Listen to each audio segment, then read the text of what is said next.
it do, y'all? It's your boy Big J, host of the JJ Sports Talk. We live on Twitch, YouTube, and Facebook. Both the JJ Sports Talk page on each network. I got my boy, like you met him last week, Rod Uncensored. He is uncensored, man. Like if you ever check out his podcast episode, he don't care if he's live or not live. He is uncensored, man. So what's going on? What's going on? Yeah, Man? somebody gotta do it, man. Somebody gotta do it, man. It's too much. It's too much ESPN. You know what I mean? I'm ESPN plus BET, and plus a Tubi movie. You know so you ESPN, you BAT, you Stars, you HBO. Yeah, I got. Come check my stuff out. I don't got a lane like Kanye. I don't got a lane. I'm out the box. I feel you, man. But how's your weekend, man? It was all right. I can't complain. I watched my Orioles are still in first place, so that's always great. You know what I mean? We got a tough one tonight against the Phillies, so I got to see how that's gonna go. Yeah, I didn't put MLB in the show, but I mean the Orioles that's a team, man. Like they got some young gunners, they got some young stars, man. Obviously the catcher Adley Richardson, Gunnar Henderson, Chris Mullen. So they got some good players, man. Usually the way I watch MLB or baseball is like the Orioles. They always start off good, right? And then after the All-Star break, they kind of like dip into the standings. But this year is different, man. It seems like they're going back and forth with the Rays and Orioles. So they go back and forth. So they kind of flip-flop records. But I mean, yeah, I got to tip my hat off to the Orioles, man. I used to live in Baltimore. So every time the Yankees played, I've always that's my team, the Yankees. So I've always supported them. But they've always been a bad team, like the Orioles. So well, I guess post Cal Ripken, I would say. But yeah, man, they're having a good season. So do you think they're going to be, a solid playoff team, or do you think they're going to tank in the playoffs, or not tank, but like do bad in the playoffs, or do you think this is like a season thing? Like this this afternoon, I was talking to my man Dietz, Fifth Down Sports. So we was just talking. Mm-hmm. I think we need one more arm to lock up that rotation in the bullpen, but that's all we need because we can hit with the best of them. Yeah. I mean, y'all had a good team. I mean, Brian Roberts back in the day, y'all had at one point Chris Davis.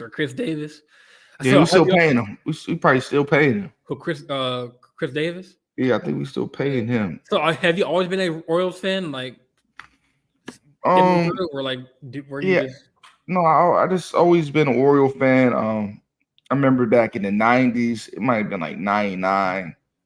The last couple past his prime type years of Cal Ripken. My uncle used to watch it, eat some chips, eat a sandwich, watching the game. So that's how I got hooked on. That's the only team I support from Maryland, really. University of Maryland and the Orioles. That's the only team I support. We used to have the Baltimore Bullets, but yeah. I mean, like the first topic is in the NFL. But go ahead. Well, yeah. Well, it was smooth. It was a smooth like transition because the first thing is Dan Snyder's out as Washington Commanders owner. So if the Baltimore Ravens, the Baltimore Orioles, I mean, I guess if you're a Baltimore, if you're not like a Baltimore Ravens fan, you can support the Commanders because they're right down the road, like they're right down the not street, but right down the Beltway from Baltimore. So if like the Baltimore, if the Ravens can click on all cylinders, the Orioles, and then you have a new ownership coming to the Commanders, Baltimore, Maryland, that DMV area, that's gonna be popping, man. Because everyone wanted Dan Snyder out as the owner after all those allegations. Got some fresh blood in. Obviously, they got a good owner in hands with he owns the Devils, the hockey team, part owner of the Philadelphia 76ers, and I think he is. There's one other team he owns, but I think they're in good pockets. So if they can change that roster up in Washington. Obviously kind of like rebuild obviously make a new logo, get a new team name, kind of make a fresh start. I mean, what a combination of teams can in that area that. Come on, man. Come on. It sounded real cute, man. That sounded real cute. But we know them Commanders ain't doing nothing, man. Well, they might not be doing nothing right now, but I'm saying like as far as future plans, like they're kind of they're have a new owner, they have a new vision. The team wants to find that new face of the franchise. They can turn. I mean, they got players. Sam Howell ain't that guy. No, I'm saying like I'm saying like 5 years down the line, 10 years down the line, like I know, but like I mean they got a good roster. I mean they have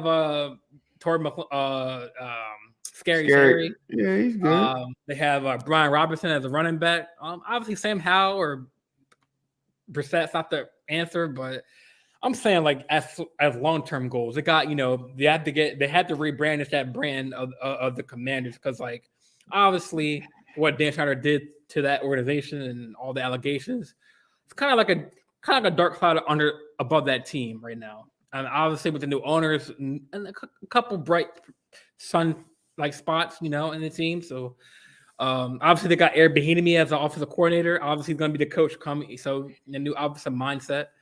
So do you think that Dan Snyder was he holding the Commanders back? With all the like the distractions that he's had, with the whole the whole allegations he was caught with within the team. Do you think that it was a much needed, move on from him? Not really. I don't think that had to do nothing with the play of that team, man. That team was just trash. I mean, but like I feel like as the organization, obviously yes, Dan Snyder, he's not a player, he's an owner, or he was an owner. So he doesn't play the game, but obviously with those distractions, like with that, do you think that was a much needed turn of events where they got a new owner in, or where it's the all season where there's no? I mean, I'd rather them get it done now in the all season rather than doing it mid season. Obviously, they can get a new owner in. Obviously, revamp that front office, like kind of clean house. Have whoever he sees fit. Obviously, Ron Rivera still the head coach. Is he? I mean, as far as Google tells me, yeah. I'm just. I don't know if he's still really the coach. You know what I mean? That's I think Eric Bieniemy is I guess you can say that he's the coach. That's like me, really. That's like me, right? Me and you. I'm hired. I'm you training me to take your job. Mm-hmm. You know what I mean? I think he's not gonna be there much longer, man. Ron Rivera did what he did, man. He had a solid coaching career, but the writing's on the wall, man. Let him have a slow start at all. Bieniemy gonna take that job over, man. This has always been the plan. You don't give somebody assistant head coaching job just to sit there. So I think this is Kyle Edwards. What's up, Kyle? How you doing, boss? And then he also added QB decisions from RG3 getting to them not paying Kirk Cousins led to where the team is now. Okay, nobody want no Kirk Cousins, man. RG3 getting hurt. I mean, yeah. I mean, obviously that was a big blow. Like Kyle said, I'm losing RG3. Obviously, I think he was the number one draft pick. He tore his ACL or had an knee injury and he wasn't the same. Kirk Cousins stepped in, kind of like they thought he was gonna be the next guy in town. So he didn't work out. Got shipped to Minnesota. But yeah, I mean, Kyle has a point. QB decisions from RG3 getting hurt. And then, having subpar QB play. Kind of like the Browns. Kind of like they had, several different quarterbacks. Even the Bengals back in the day before Burrows. They had, Dalton. They had Palmer wasn't bad. Palmer wasn't bad, man. Yeah, Palmer wasn't, he wasn't that bad. But I'm talking about, a QB carousel of quarterbacks. Like, Washington really hasn't had that main quarterback in a long time. And it was RG3, and then he had was putting up those RG numbers, and RG he kind of RG3 shouldn't even made the NFL. How many knee injuries he had? yeah. Right. So you gotta also think about that, man. He had a lot of messed up knees, man. His knees were tore up before he even got in the league, man. He was already wearing a knee brace. Yeah. And Kyle said Kirk Cousins would have been better than some of the guys they had. I mean, yeah. And then they had Alex Smith, and he got hurt. So they had a bad luck with QBs. But you know what I mean? He would not got him over the hump, man. We already know who Kirk Cousins is as a player, man. Them big lights come on. He's good in the regular season. But when that lamp's looking like a smut flicks, and the lights get hot, and you start sweating behind your back, he's gonna choke, man. Man, Rod, man, you savage, man. You don't care what you uncensored, man. No, but like, yeah, I guess that's the narrative of Kirk Cousins now. Like, those primetime games when the lights are bright, he kind of like doesn't go all in when it matters most. But I think that Kurt, obviously, he has had a better receiving corps in Washington. He had Stephon Diggs at one point. He has now Justin Jefferson. He had Thielen. He has now he has Addison now, which is a rookie. He's still unproven. But I mean, like, it does interesting you say that, because like in that Netflix show, Quarterbacks, like even the coach has said, yeah, that's a narrative that that's be going around. Like, he's not good in primetime games, and he's heard the noise, but like, I don't know, like last year he was like number 7 QB on the list, I think, or number 8.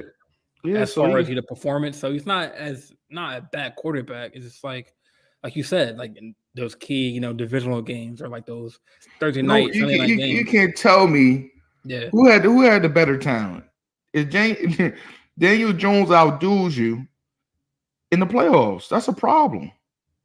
It's Saquon or bust. And you could have put enough points on the Giants. Come on, man. Yeah, damn. I mean, who would you take as starting quarterback, Dan Jones or Kirk Cousins? You're supposed to set Cousins, but Daniel got it done. They had Daniel Jones looking like Mike Vick out there. Oh man! all right. That's where I had to cut you off, man. When you say what's not dotting him up and money on him? Come on, man. Yeah. So like, so Kyle said, I agree with. Also, you see, baby Jesus, Black Jesus, right there, LeBron James in the cross. Where baby LeBron, Jesus or LeBron in the cross? Oh! Talking about your background. I was like, what are you talking about? I said your bald head's covering that shit, man. No, but yeah. I mean, so yeah, I think Kyle said he agreed with you. So Kyle said Kirk Cousins would have been better than some of the guys they had. I mean, I guess he meant on Washington. I agree with Rod, though, that Snyder wasn't the only reason why they didn't have success. So Kyle, since you're in the comments, man, like, how do you see, like, what other issues do you see as far as, if it's not Dan Snyder, who was it? Was it the coach's fault? Was it just like the I was about to say Kurt Warner, Carson Wentz? Was he the issue? Like, Kyle, what do you think the issue was? And he also said Cousins had a good game. The Vikings defense was trash. Yeah, they gave us a couple points during that game. But since you're in the comments, Kyle, what do you think that what led to like the Washington Commanders like downfall if it wasn't just all Snyder? Because he during the season that was a big talking point. Like, if he was gonna sell the team, if he was gonna just screw the NFL as like the big FU and like kind of like get Lamar Jackson or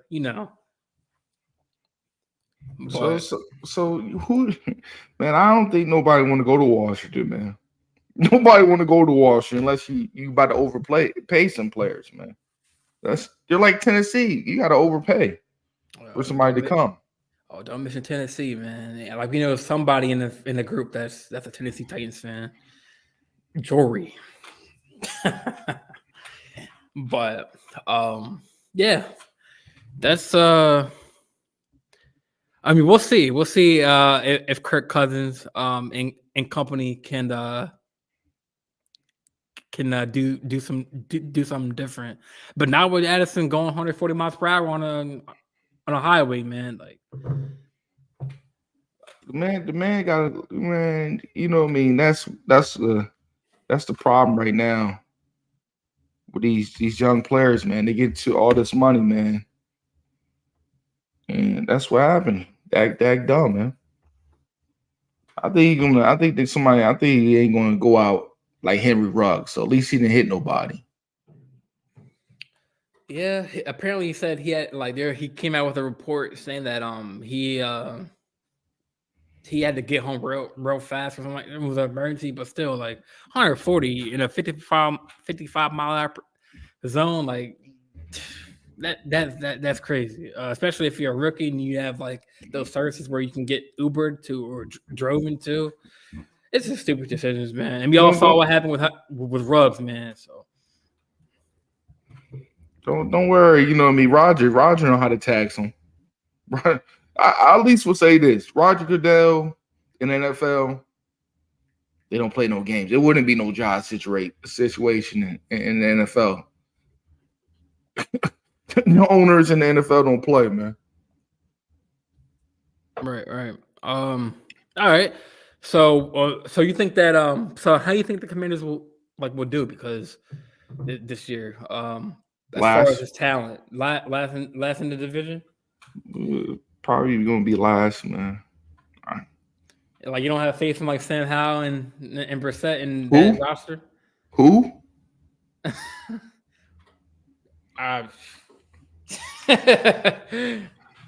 Come on, man. Sam Howell, man. Who? Mike Trubisky's little brother? Nah, man, I'm good. Mac Jones' twin, man. Nah, I'm good. Give me Huntley first. That's how Pro Bowl, man. Pro Bowl quarterback, man. Oh, man. He said Huntley, man. Man, give me PJ Walker over that, man. I don't think Sam Howell gonna do it, man. I mean, the only I think in that division, I think they will come. Well, they got the Giants, Eagles. I think they'll be third or fourth in that division, depending on how the Giants do. And the whole Saquon Barkley issue, that story, because Barkley is their whole offense in the Giants. And with him not getting signing that franchise tag or getting into a deal, I think this is Pavel in the comments. I can't see the person's name in the thing, but let me just double check. I don't trust no North Carolina quarterbacks, man. I don't trust. They never turn out good in the NFL, man. Yep, it's what's going on, Pavel? How's it going? What's going on? How you doing? Supporting us from Canada. What's going on, my brother? Let's freaking go. Thanks for the comment. But yeah, I mean, we'll see how they do, man. So I guess some other big news, I guess. I don't know how you feel about this. The Jaguars, one of the Jaguars assistants came out, gay. So how do you feel about that? Do you think that obviously in that kind of that area for people who want to come out, it's kind of difficult. But he made history about, I think, being the first coach in pro sports history to come out. It's usually a player that comes out, but how do you feel about that? Do you think it changes the way or do you think it's just are you happy for the guy? Who cares, man? Can you do the job or you can't do the job? That's true. That's how it should be based on. But you'll be surprised at people on Twitter and social media like, oh, like what like really? That shit don't matter worth shit, man. Can you do the job? You can't do the job. That's all it is, man. Can you do it or you can't do it? Yeah, like I feel like he definitely. I mean, I don't know the guy personally, but I know that he, has probably opened the door for several other coaches who were afraid to come out. Maybe they can come out now. I'm all for that community. But like you said, if you can do the job, you can do the job. Like no judge, no judgment. But yeah, I mean, when I saw that news headline, I was like, wow, like it's pretty amazing. Especially when we live in a world where it's like, people judge people on, that being gay, being bisexual, or being like, just a color of our skin, you know what I'm saying? Like, and it shouldn't be that way. It should be a matter of if you can do the job well and fit that criteria of like what that team is looking for. So if you get either you can do the job, you can't do the job. Yeah, that's pretty simple. I think this is Paval again. I can't see the freaking name. Oh yeah, it's Paval again. Why you can't see your name, man? I can't. Well, it says Facebook user, but like when I have to go to the comments, it shows the name. That's weird. I don't know. It should be. Hey, your stuff is different. Mine shows the names and stuff. Really? Like in the comments? Yeah. Like on the StreamYard thingy? Yeah. That's weird as hell. Yeah, because I can't see nothing. I see the comment. I don't see the name of the person who commented. But yeah, Paval. Yes, thank you, sir. So I guess next topic. Let me see. I mean, I guess you can go around the league, the different divisions. I mean, real quick, just storylines. I mean, the Bills with Josh Allen, Stephon Diggs. That's my ESPN app. The Bills. I mean, is Diggs coming to training camp? I mean, Miami with the old Tua. I think that Miami is relying on Tua to not get hurt again. That division, I think it's other than the Bills. I think that division is wide open, man. Patriots, your team, and Kyle's team. Miami, Hold on. You're not gonna just gloss off the thing. You got to say America's team, the Patriots. That's how you got to start it. That's how you got to start it. Well, apparently, it's still the Cowboys, man. That's when? What year? Probably in like 1983. They haven't won since I was in pull-ups, man. Come on, you gotta. I'm 31. We can't go on the old stuff. We talking about to now, man. We the last one to go back to back, man. We the last one to kept the lights on in the AFC, man. We kept the lights on, us and the Steelers. We got the most titles. We kept the lights on. Yeah, I mean, but you said it to a Cowboys fan, they're like, we had freaking Emmitt Smith and all that. You know how long he been retired? Yeah. I mean, have you ever gotten to any arguments before with a Cowboys fan or like any other fan base? Man, I get arguments with Jet fans, man. They think they're gonna win the Super Bowl already. Oh, man. Yeah, I forgot that team. Oh yeah, Aaron Rodgers. I forgot that team in your division. So I mean, without being a homer, for your team Patriots, who do you think is gonna win that division this year? I don't know, man. Josh Allen. The Bills got the clear cut, but man, what they gonna do after they get out? Yeah. Let's see. Yeah. I mean, I think the only team that's really like front runners in that division is probably I say with Aaron Rodgers in town, the Jets. Miami's. I want to say Miami too because I mean they still have the weapons on the outside with Tyreek Hill and Waddle. But with Tua, he's only like a concussion away from the season. Man, he's one more hit away from CTE permanently, man. That's where I was getting to. Yeah, and then the Patriots. I mean, The topic I had also for the NFL is, I mean, if the Patriots don't get that far in the playoffs, this year, I mean, is Bill done as a coach? Do you think him coaching? They ain't gonna fire him, man. Oh, I'm not saying fire, but retire. I don't think he's ever gonna retire. I think he will move up to the front office as executive or something, get some free money. So, so like you think he'll just move up, like kind of like how Brad Stevens did with the Celtics, kind of Yeah, like be a coach and move in the front. That's a good point. Yeah, I mean, I just think that post Tom Brady, they really haven't been the same. And obviously, Gronkowski's out there, Rob Gronkowski's out there. This is a different roster. We got Mac Jones in town, but Mac Jones has improved to me. He can, be that guy, man, for the Patriots. And that's hard for me to say because I'm an Alabama fan. And he's a quarter. I'm an Alabama fan when it comes to college. What? Who? Yeah, right. Man, Alabama, man. Roll Tide, roll, baby. I think Georgia's gonna tear that ass up again, man. I'm sorry, man. I was mad we didn't get into the college football playoffs, man, because we had that big win against I think it was against Ohio. Was it Ohio? I don't know. I forgot. But yeah, man. I don't know, man. I think it's wide open, man. I think it's a lot of the predictions, man, is people just guarantee certain things, man. I'm not guaranteeing nothing, but I think it's going to be a great season, man, for the NFL. But it's a lot of teams with a lot of uncertainties, man. With Josh Allen, man, what's the storyline going to be?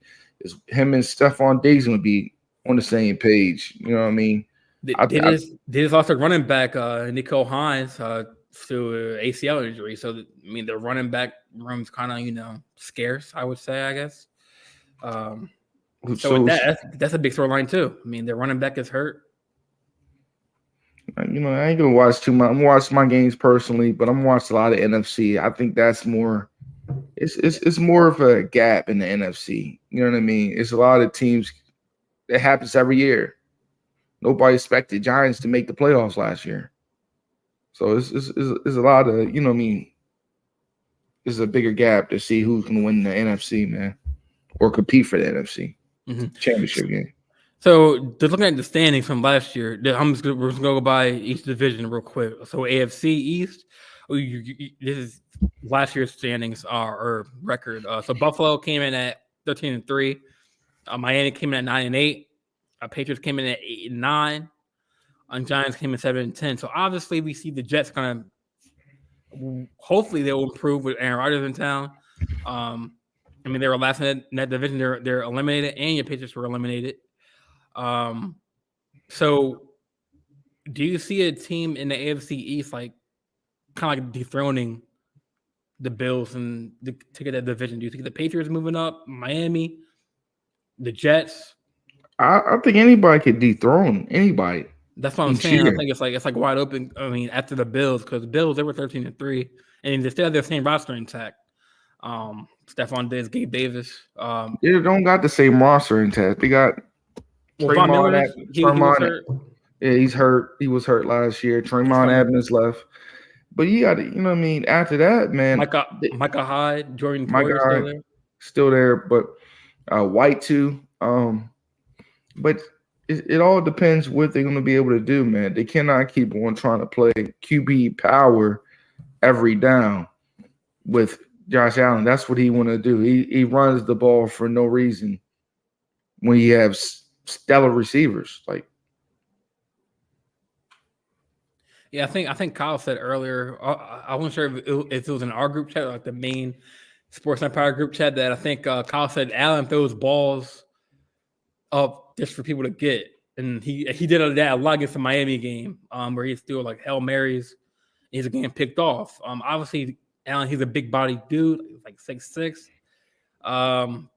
He's hard to get down, but sometimes in big moments, we say the same thing about Kirk Cousins, about how him not playing in big moments, and kind of like, Josh Allen, some games he like that game, probably the best game of the year was that Vikings and Bills game where Kirk Cousins threw that that deep ball. Jefferson got it with like one hand. It was back and forth. But we can say the same thing about Allen, man. He doesn't show up in big games, man, especially in the playoffs. When well, obviously that game where the Bills and Chiefs, that first game where like that, it was a back and forth last minute game. But that Miami game, I mean, they were leading, and then all of a sudden, Jeff Allen was throwing picks. He was overthrowing his receivers. And we can say the same thing about Josh Allen, man. And he hasn't got an MVP yet. He hasn't got a Super Bowl ring yet. Can't even get out the AFC. He can't even get out the AFC. Yeah, I mean, but I mean, they were 13-3. They only lost three games. But they got knocked out by the Bills, man. Or I'm sorry, the Bengals. In the next playoff round. So I mean, yeah, that division, like thinking about it, like, yeah, I think it's wide open because if Josh Allen keeps on playing those bad games, overthrowing receivers, getting interceptions, I think that the Jets possibly could be number one in the division. Patriots, I don't know. I mean, I had to see more of Mac Jones. Y'all got Juju Smith-Schuster, so another big body receiver. I'm not sure about your running back room. I'm not sure on that, but y'all should be good. Yeah, so you got Matthew Judon, a former Raven, on your team. I was mad we traded him away, man. He was a good player. But yeah, Queen might come over, man. You might be able to get him on the deal. I mean, yeah, you might get him on the deal, man. But let's go to the AFC. I guess the AFC North. So last year the Bengals they're 12-4. Ravens came in at 10-7. Steelers came in at 9-8, and Cleveland came in at 7-10. And I mean, I think it's not arguable, but I think coming into this year, I think the AFC North is the most competitive division because you have the Bengals, obviously, the division winner, the Ravens, with OBJ and a healthy Bateman, and now Lamar got paid. The only JK didn't get paid. Yeah, JK, he was in that. Well, that's another topic we have. JK was in that running back Zoom call meeting, I guess, for the running back position. As far as I think it was Saquon, I think Derrick Henry was in there. And the only time I didn't really see make moves, as far as like wide receiver or like talent, is Pittsburgh. I mean, they still have Pickett. They still have George Pickens. I mean, you can say things about the Browns. I mean, they picked some pieces up, man. Well, yeah, they got Jordan Porter or Joey Porter. They got Darnell Washington. They picked some pieces up for that line. Broderick Jones. They picked some pieces up in that draft, man. They don't. When the last time you heard the Steelers making a big shopping on free agency signings, really go shopping for players like that? They don't do that. I guess you have a point. I guess they draft good players. But like, you think that like Kenny Pickett? Do you think that he is like the face of the franchise of that franchise, or like you're gonna have to be? You're gonna have to be. Do I think they could be competitive, man? If whatever TJ can do, man. If TJ Watt, yeah. If he can stay healthy, man, and that defense gel, and they can get to the passer, man, they cause problems, man. I think that was last year with I think it was the last Steeler game against the Ravens when Mark Andrews dropped that pass, man. That's how much pressure, he was already running without the ball even touching his hands. That's what kind of pressure they put on that pocket, man. Yeah, I think in the AFC North, looking at the AFC North, I mean, obviously it's a competitive. I mean, like just like the AFC East is different because like it's wide open. But I can see the Ravens getting the division, or the Bengals, or like 5-1 or 2, and then we're gonna see a full season of Watson on the Browns with Nick Chubb. They didn't really make any moves too, as far as wide receivers. I mean, they still got Amari Cooper. They still have. Pick Corey Davis up. Where has he been? And they got a Joku. They got a good tight end. Yeah, Jinjoku. Yeah. Yeah. So what else they need? They needed more help on that in that secondary, man. Yeah. I feel like, but that's another team with Myles Garrett and them boys up on that defensive line and that front seven can really cause problems, man. I'm sorry to say this, man. I think I got y'all maybe, man. And it worries me that what y'all look like offensively. Well, Ravens or my team? Yeah, I think y'all could falter, man, because I feel like Lamar doesn't really respect hardball like that, man. I feel like sometimes y'all just be too aggressive, right? You know what I mean? And y'all don't punt the ball. If it's 4th and 5, y'all going for it every time. Like I wouldn't go that far as saying that Lamar doesn't respect Harbaugh. I think he does. Because since he's a winning coach, I mean he's not a bad coach. Let me not say respect, but y'all go for it. Y'all never use your punter. If it's 4th and 8, y'all gonna go for it, and people already gonna load the boxes up. Y'all last year, we already knew if it's 4th and 2, 4th and 5, y'all going for it. Bring the house. Like I don't know why that punter is even on the team because I haven't seen y'all do a punt all last year. I mean, that's how you flip the field. That's how you flip the field. Yeah. I mean, you have a point. I think last year, like there are some times where Harbaugh was too conservative and like kind of like, you know, if it was like, let's say it was like, I don't know, it was like we were like 15 yards away from the field or from the end zone, right? It was like 4th and 1, or no, 4th and 4, where you know there's a time where we could take the lead, right? They would obviously run Lamar, or you know, but where we had the best kicker in the freaking NFL right now, and Tucker, I don't think we. There's a Twitch guy. What's going on, Velez? BTW, how you doing, boss? But there's times where you're right. Harbaugh, instead of taking the points, he goes for it on 4th. Now I'm curious to see with like Todd Monken how this offense looks, because obviously as a Ravens fan and the Ravens community, we wanted Greg Roman out. We all know that Lamar at Louisville ran a pro style offense. Monken is a Georgia, like you said, he's a Georgia coordinator. He uses the players at that position to the best of their abilities. So I mean, we still have Mark Andrews. We still have Rashad Bateman. I think the only enemy for the Ravens is health right now, because God forbid if Lamar goes down again, or I think that there's a report that came out that besides Lamar, if a player got hurt, the other key player that we can't afford to let or get hurt is Marlon Humphrey. Because if he goes down on a cornerback side, he's our captain on defense, man. Well, obviously Raquan Smith is, but he's like that solidified, cornerback. But I think the only thing that's against us is this injury. Staying healthy. I think that's for every team, I think, in the league. I don't think so, man. Let me say this, man.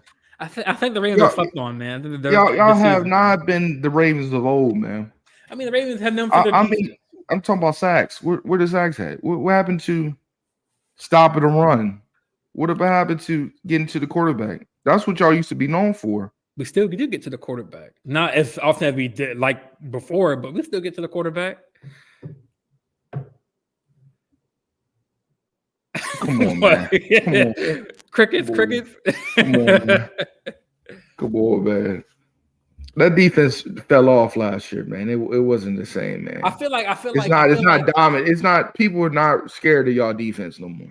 People used to be scared of the Baltimore Ravens defense. Y'all don't got that no more. I feel like we do. I feel like it's just the cornerbacks, like in the secondary, where it was kind of like I know Kyle Hamilton is a rookie now; he's his second year. We got rid of Chuck Clark. We got Marcus Williams; he was hurt, but I think it was more of a secondary because I went to the Miami game where we were up like 35-10, and then Tua was just abusing our secondary. A lot of confusion on that in that room, like who to guard, what zone to run, 3-4 defense, 4-3, whatever, like spot QB spy or whatever. So I think once we had that straightened out, I think they were going to be good defense, man. I mean, we still have good defense. But like you're right, I guess you say like we're not the Ravens of old, where we rely on the defense. Now, I mean, the games have changed, man. We used to be a run. No, you can't use that because we got Why the not, 49ers. man? We got the 49ers out there in the NFC. They still they got an offense, but they heavy on that D still. We got Philly. They still get to the quarterback. You know what I mean? It's still teams that get to that quarterback and people and really fast on defense. You know what I mean? But y'all, I don't think y'all got that legit pass rusher. Who do you think is the legit pass rusher on the Baltimore Ravens? Huh? Wait, what you say?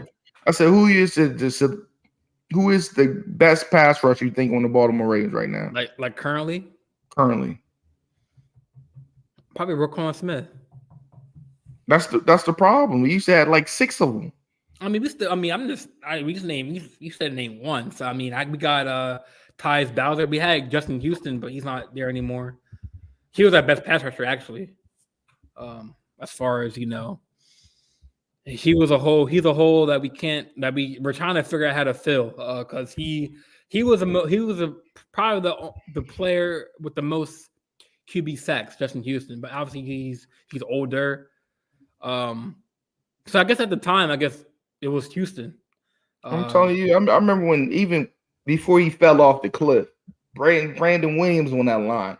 Nada. Big this names people that would just interchange on that defensive line and to help the linebackers out. You gotta have people going up the middle, you know what I mean, to help the linebackers get free, man. And I don't see that for y'all.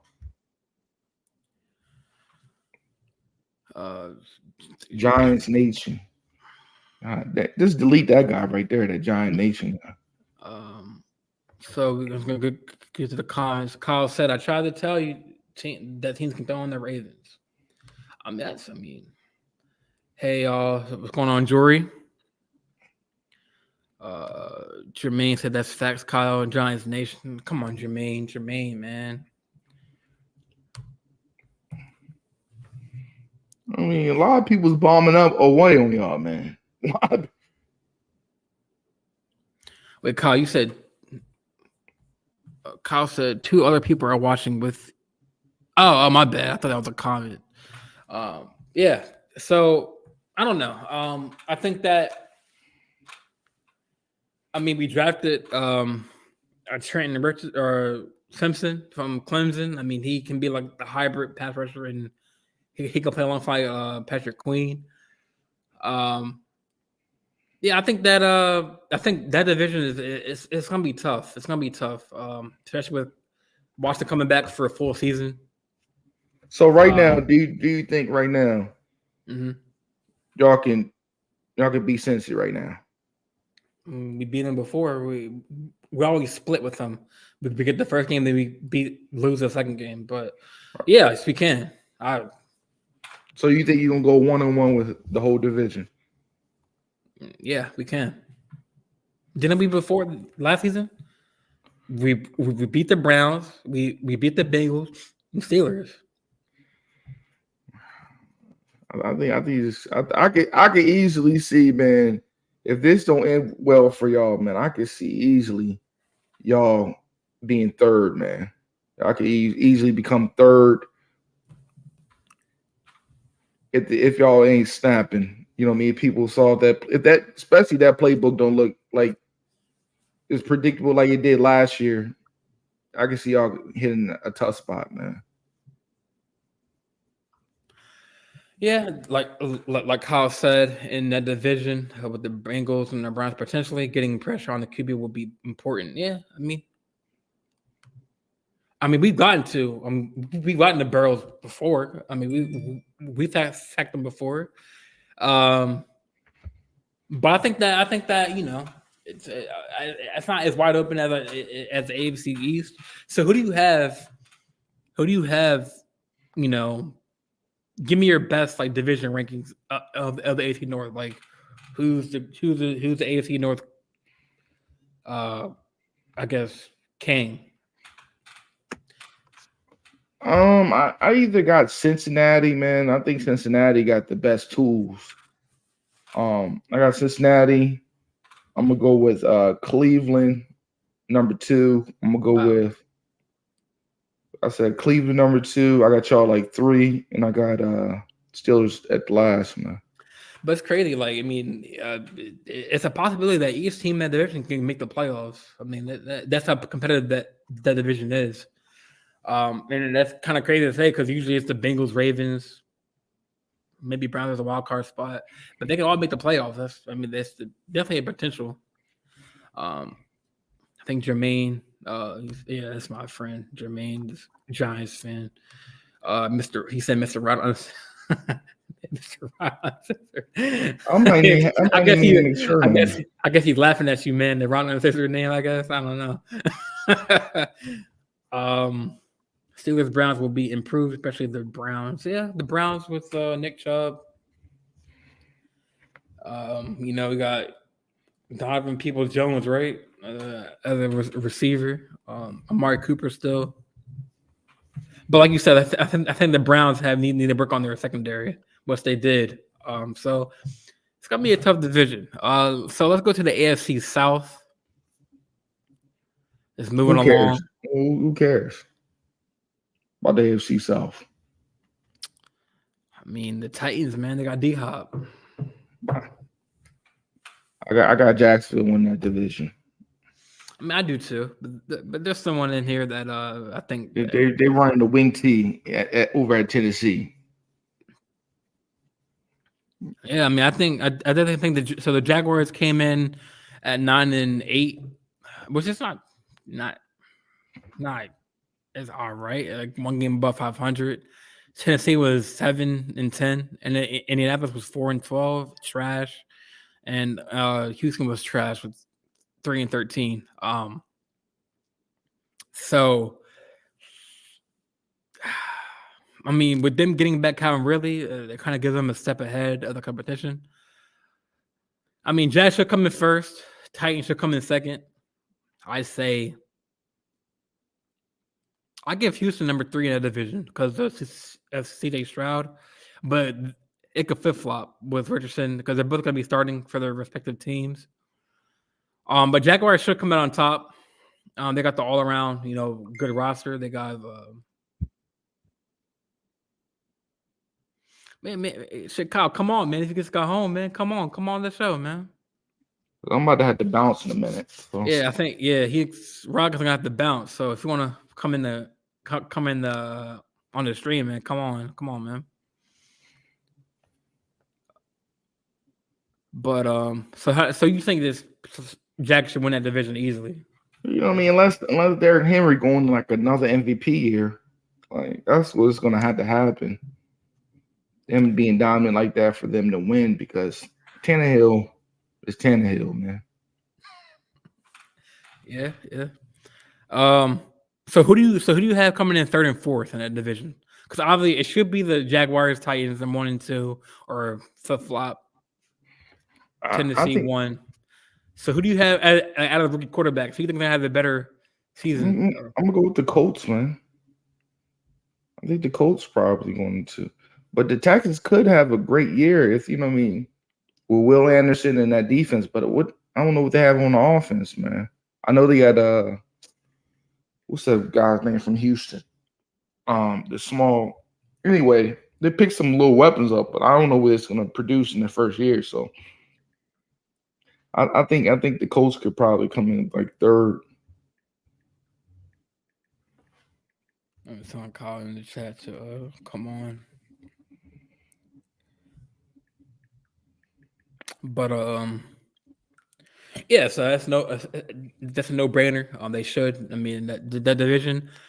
I feel like after Jacksonville and Titans, I think it's wide open for those other two teams. I think that. I mean, I like Richardson, but I feel like Stroud. And with D'Amico Ryan in town as a new coach, he brings that. Well, he's more of a defensive coach, Mm-hmm. and Frank Wright's more of like offensive minded coach. Mm-hmm. So it's gonna be interesting to see like how that division unfolds. So just moving along, man. I guess the AFC West. I mean, you got KC. Chiefs. I think it's gonna. I think it's gonna be Chiefs, Chargers, Broncos, and the Raiders gonna be last. You think Raiders are gonna be last? Yeah, man. I'm not Jimmy G, man. He's Mr. Glass, man. So that's gonna be the interesting thing. But man, I appreciate you having me on. Yeah, man. And I'm about to be out of here. I'm gonna I'm gonna keep on watching, and I get out with you, man. Yeah, your word. Hopefully, Kyle can come on. Can feel like feeling for you. But yeah, man. I'll catch up with you later, man.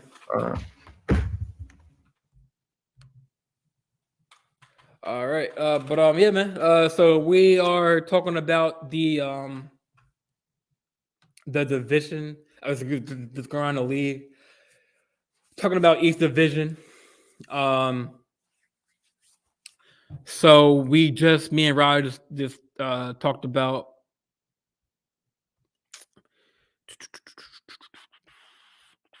the AFC or the AFC West. So this will go with the records from last year. The Kansas City Chiefs were 14-3. The LA Chargers were 10-7. Raiders were 6-11. And Denver was 5-12. But some things have happened. Sean Payton is a coach of Denver. Garoppolo is now past his physical, so he's now officially, I guess, a part of the team. But I mean, he has Josh Jacobs still, without a contract. So they're gonna have to find entry for that running back room. Oh, Kyle Edwards, man, the hero, man. What's going on, man? I was summoned. I showed up. You know how it is.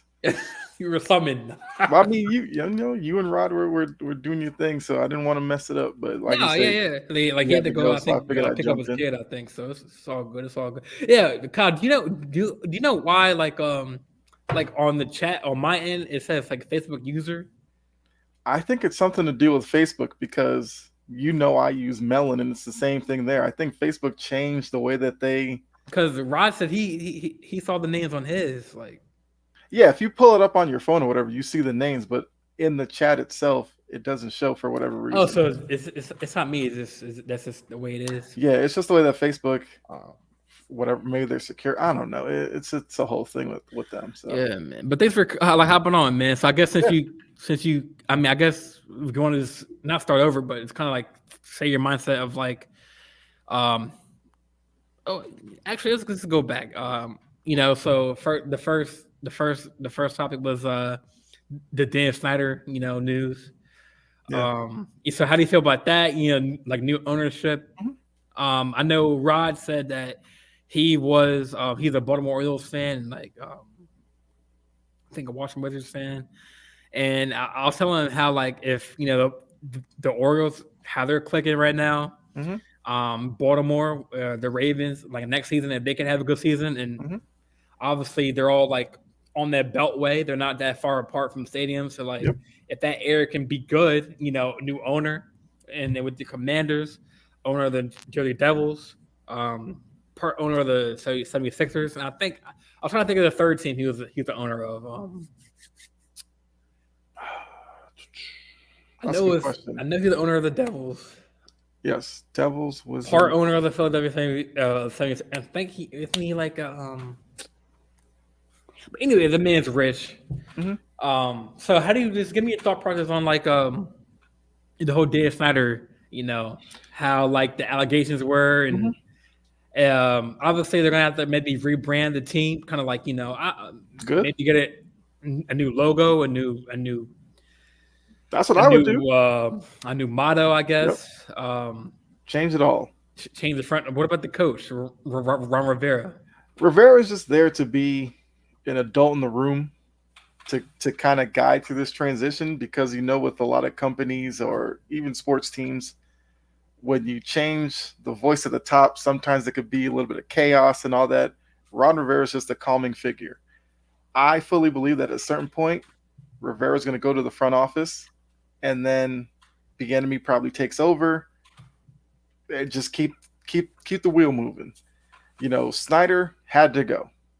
It was about time. I'm sure he's passionate about Washington being competitive and all that, but it's just like, as an owner, you just don't need that in your league. So hopefully, with the new guy coming in, we no longer look at Washington as like a joke franchise. Maybe he brings some stability to it, legitimacy, and the players who go there, and some of those who maybe wouldn't have gone in the first place, maybe now it's more attractive to them, which would be a big benefit as well. So if that's the case, it's a win all around. And I just think, for everybody who's a Commanders fan, they should be celebrating. Whatever the team does next year, all you got to say is at least Dan Snyder's not running the team. And I'm all for if they have to rebrand and kind of start new, because now when you think Commanders, you'll be like, oh yeah, Dan Snyder. But if they could give it some name, I remember when they had the first chance to kind of rebrand Washington, there was actually some better names I thought that were out there. Maybe they could revisit one of those and kind of go with it now. So I think it's definitely a great day for Washington. The viewer, I think one of my cousin's friends, Cookham Kurt, he said, "Yes, sir. Thanks for supporting the show, man." Yeah. You were talking about the Dan Snyder, the whole move. Yeah, but I think maybe you were driving home or on their way home, but I was saying that like with Dan Snyder out, like Dan Snyder was kind of like that dark cloud over the team. Mm-hmm. The whole allegations, that was going on, but he was in the whole mix with the whole Roger Goodell and like the whole John Gruden email scandal, Mm-hmm. kind of like that. And I feel like, not saying this year or like next year or the year after, maybe in the next like 5 to 10 years, if they can obviously rebrand the team, Yeah. kind of like, I don't know if they have to break down the stadium and build another one. I don't know if that's reasonable or they'll probably just keep the stadium. Change colors, I guess, or no, to keep the colors, I guess is. Yeah, color scheme is kind of synonymous. Isn't it like a new Washington. stadium they built? Like, isn't it like why would they break it down? Like, yeah, that's what I'm saying. You keep the stadium if you have to do the naming rights doesn't really matter either. You just keep that. I just think it's going to be to try to create a new atmosphere. Get fans more excited to be there because they know it's not Snyder running it and the embarrassment that he is outside of the stadium, off the field. So I think just the name change alone might be enough. I really think so. So, good thing for Washington. Yeah, I definitely agree. So like, I mean, obviously Rod said that like Sam Howell, he's not the answer. He's not the face of the franchise. Because obviously you have like the teams like Josh Allen, he's a face of the franchise for the Bills. Mahomes, he's a face of the franchise for the Chiefs. Jalen Hurts, he's a face of the franchise for the Eagles. Mm-hmm. So it might have to come into the draft, or like obviously they have like, even with the Ravens, Lamar Jackson's the face of the franchise of that franchise. So mm-hmm. I mean, of course I had to throw his name in there, of course. But people already know by now. But Like, I feel like it's not that hard to find that guy.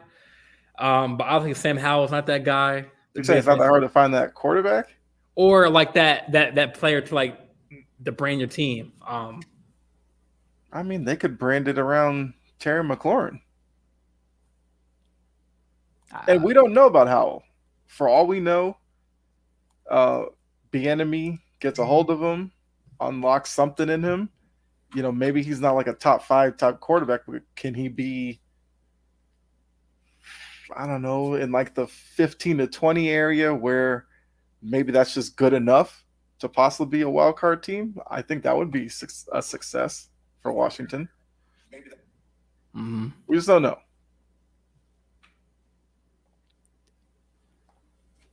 Yeah, I'm trying to look at the topics real quick. So we had Dan Snyder. Trying to look at the. Man, where am I? Oh, my bad. Hold up. All right, so we had Dan Snyder. Okay, so the next topic was the Jags assistant coach coming out as gay.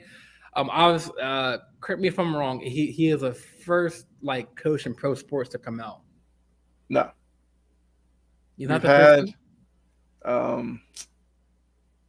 was it Jaron Collins for in NBA? He came out as a player, but I'm saying like what I'm saying as I mean we've had women's coaches come out. We've had well, let's see. Well, actually, I think was it like Kurt Miller in the WNBA? I believe he came out. Yeah. Jackson's assistant strength coach and conditioning coach has become the first male coach in major American men's sports to publicly come out as gay. Well, they put the caveat of major sports. I guess you wouldn't count major professional necessarily. What's that major? Well, they said major professional sports to publicly come out as gay. Like he didn't want. I guess he came out because he didn't want to hide it no longer. Because he shouldn't. It's that's what I'm saying. 2023. We can be mature about it. Like just like Raj said, like can he do the job? Well, he's a strength and conditioning coach. Yeah. So I'll see his job is to keep the players strong and fit and looking right. So I mean, I feel like if he can do the job, he can play the part, play the role as that position. I don't see any problem with that. Yeah. But unfortunately, we had those people who, like we already know. Yes. Yeah. The traditional, the alpha males. But no, I think it's a good thing. Especially with being the first. I wish I had graphics, man. Like every time I try to download a picture, it comes up as like a web file or some shit like that. I'm kind of with Mo on this one. It's like,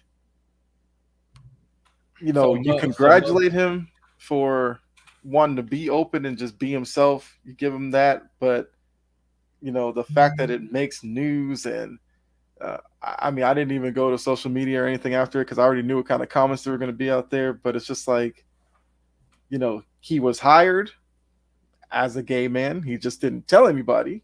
Mm-hmm. So now the fact that he's come out openly doesn't change a thing at all. Yeah, just like Mo said, just the idea that someone has to come out at all, it shouldn't be an event. Is he the best person for the job? Let's move on. I mean, yeah, I definitely agree. I agree with that. Like many of y'all might not know me or have seen heard my views, but I mean, I'm all for diversity. I'm all for equality. I took a media class in my last semester, senior year, and my charger fell out. I was in a media management class, and we were talking about like diversity and inclusion. Mm-hmm. About keeping the workforce like equal, and I'm all for minorities, and people coming out. I mean, just like Mo said, it shouldn't be a oh my God, I can't believe that happened. No, it should be okay. Is he right for the job? Is he good for the job? Does he know what he's doing in the job? Yep. And just like most of like keep it moving. So Exactly. just like that, they're gonna keep on moving. Like so, next topic. Next topic. So I mean, obviously you came in a little late, but it's okay. About me, we were going through the AFC or around the NFL, surrounding the different storylines of what's going on. So we start with the AFC East. I was reading off the prior records from last year. Bills came out on top. I think Miami was right behind them. I think Patriots were third, and then Jets were fourth. Now a change of power. It got Aaron Rodgers in town, and with the New York Jets. I mean, he brought his baggage with him, and Alan Lazard and the Randall baggage Cobb. that wasn't good enough in Green Bay. Now it's good in New York. All right. This guy. But man, so what do you think about the division, man? Do you think that you see the Bills? I mean, obviously, Tua is like one hit away from, or one concussion away from. It's a division full of questions. We really don't know. For all we know, this Josh Allen, Stephon Diggs, whatever's going on there. Is still going on? I thought McDermott came out and said nothing to see here, but let's be real, we don't know. Have Diggs come to camp? Season. They lose a couple games. Yeah, have Diggs come to camp yet? Or has he been a participant? I believe Diggs is at camp. Yeah, I think Diggs is at camp, but don't quote me on that. It's still another year without Brian Daboll. We got to see, does Josh Allen continue this slide back to whatever he ultimately turns into, or can he, turn it around and get back to the style of play that had a lot of people thinking he was the next big thing. With Miami, like you said, Tua's health is the whole thing. If Tua goes down, you're now depending on Skylar Thompson, Mike White. Good luck. With the Jets, there's a lot of hype because one, it's a New York team. We already know how that goes. And then two, you got Aaron Rodgers, who, there's a lot of NFL analysts that love Aaron Rodgers, the player, and kind of overlook the shortcomings in terms of the playoffs with him. But yeah, with the defense they have there, if Aaron Rodgers is right and everything, they could be a dangerous team. Then you got my team, the Patriots, that everybody's writing off. I'm trying to tell people they're going to be better than you think. I don't know necessarily what that, looks like, but all these people who are acting like the Patriots are going to win 5-6 games and look all out of sorts, I'm not buying into that.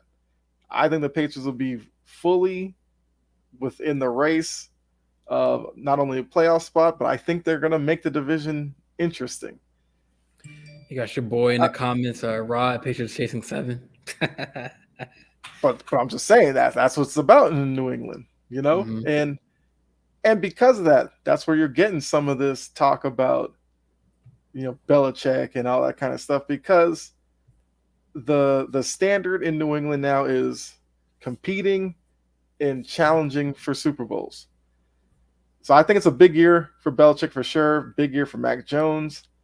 Big year for Bill O'Brien and some other guys on that team. So I think they're going to be a good team. So if I had to pick how the division is going to shake out, I believe that's what you were doing with these divisions. You give me a healthy Tua, I'd probably go Dolphins. Man, I think Bills. Oh man, hold on. Let me think about this. Because the only thing that's a holdup with the Patriots is the start of their season is really tough. And if they can manage that, then I think they'll be fine. But I'm trying to take my homerism out of this, but I would probably go. So this is where they are. This is where they right. This last year 8 and 9. I see them improving from 8 and 9. Mm-hmm. I could see that because think of this: with all the dysfunction of last year, they were still in the playoff race to the very end. That's with Matt Patricia not knowing what he's doing calling plays. That's with, what was it, like 3-4 games in the season that they lost in the most random ways. I feel like that kind of stuff will be taken care of this year. I think the Patriots defense could be top 5 next year. I think that's going to cover for some of the issues that may come up offensively. You know, like I said, I think they'll be better. This division is going to be really tough. Like, a really good team in this division is going to miss the playoffs. Probably 2 of them. Like, I could see this being a division where you win it with maybe 10 games and you might come in last as a 9-win team. Do you extend Mac Jones? Oh, that's Josh. What's going on, Josh? I would. I mean, I like Mac Jones because I saw his rookie year when he had Josh McDaniels, got him to the playoffs. And I'm a big believer in if you can get to the playoffs, then anything can happen at that point. You know, I think so many people are overreacting to last year and how bad it looked that they've automatically assumed Mac Jones is just a terrible quarterback. When in fact, it was this situation he was put in that made him look so bad. So I would extend him. But this is going to be a big year for him to prove that they should extend him. I mean, I don't really know how to pick this division.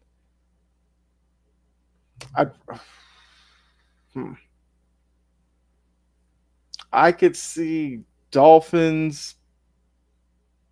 I could see like Patriots, Bills with the same record and whatever the tiebreaker shakes out. And then I could see the Jets coming in last. Part of that is I'm not a big believer in this Aaron Rodgers experiment. I just don't think it's going to have staying power this year. Even with the good defense that they have, I just feel like Aaron Rodgers is one of the more overhyped players in the league today.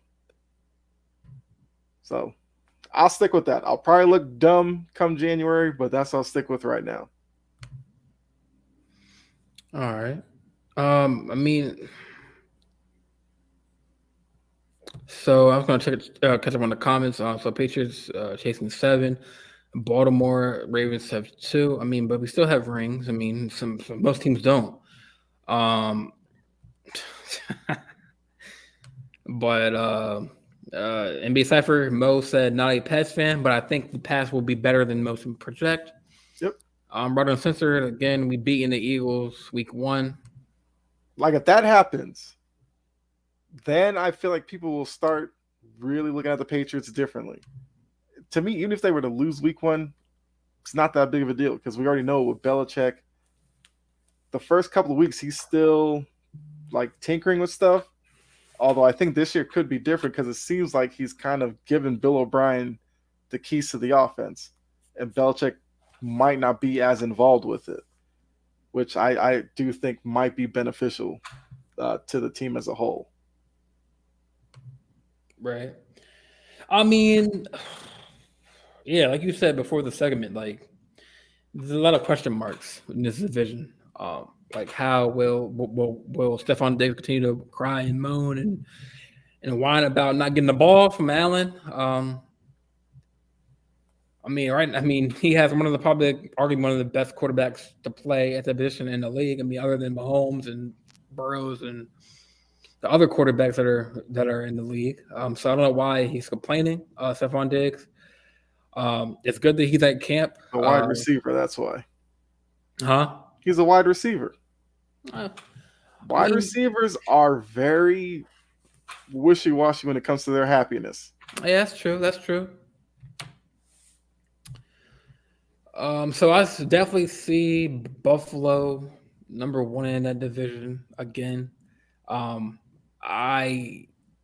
Since the Aaron Rodgers move doesn't really excite me.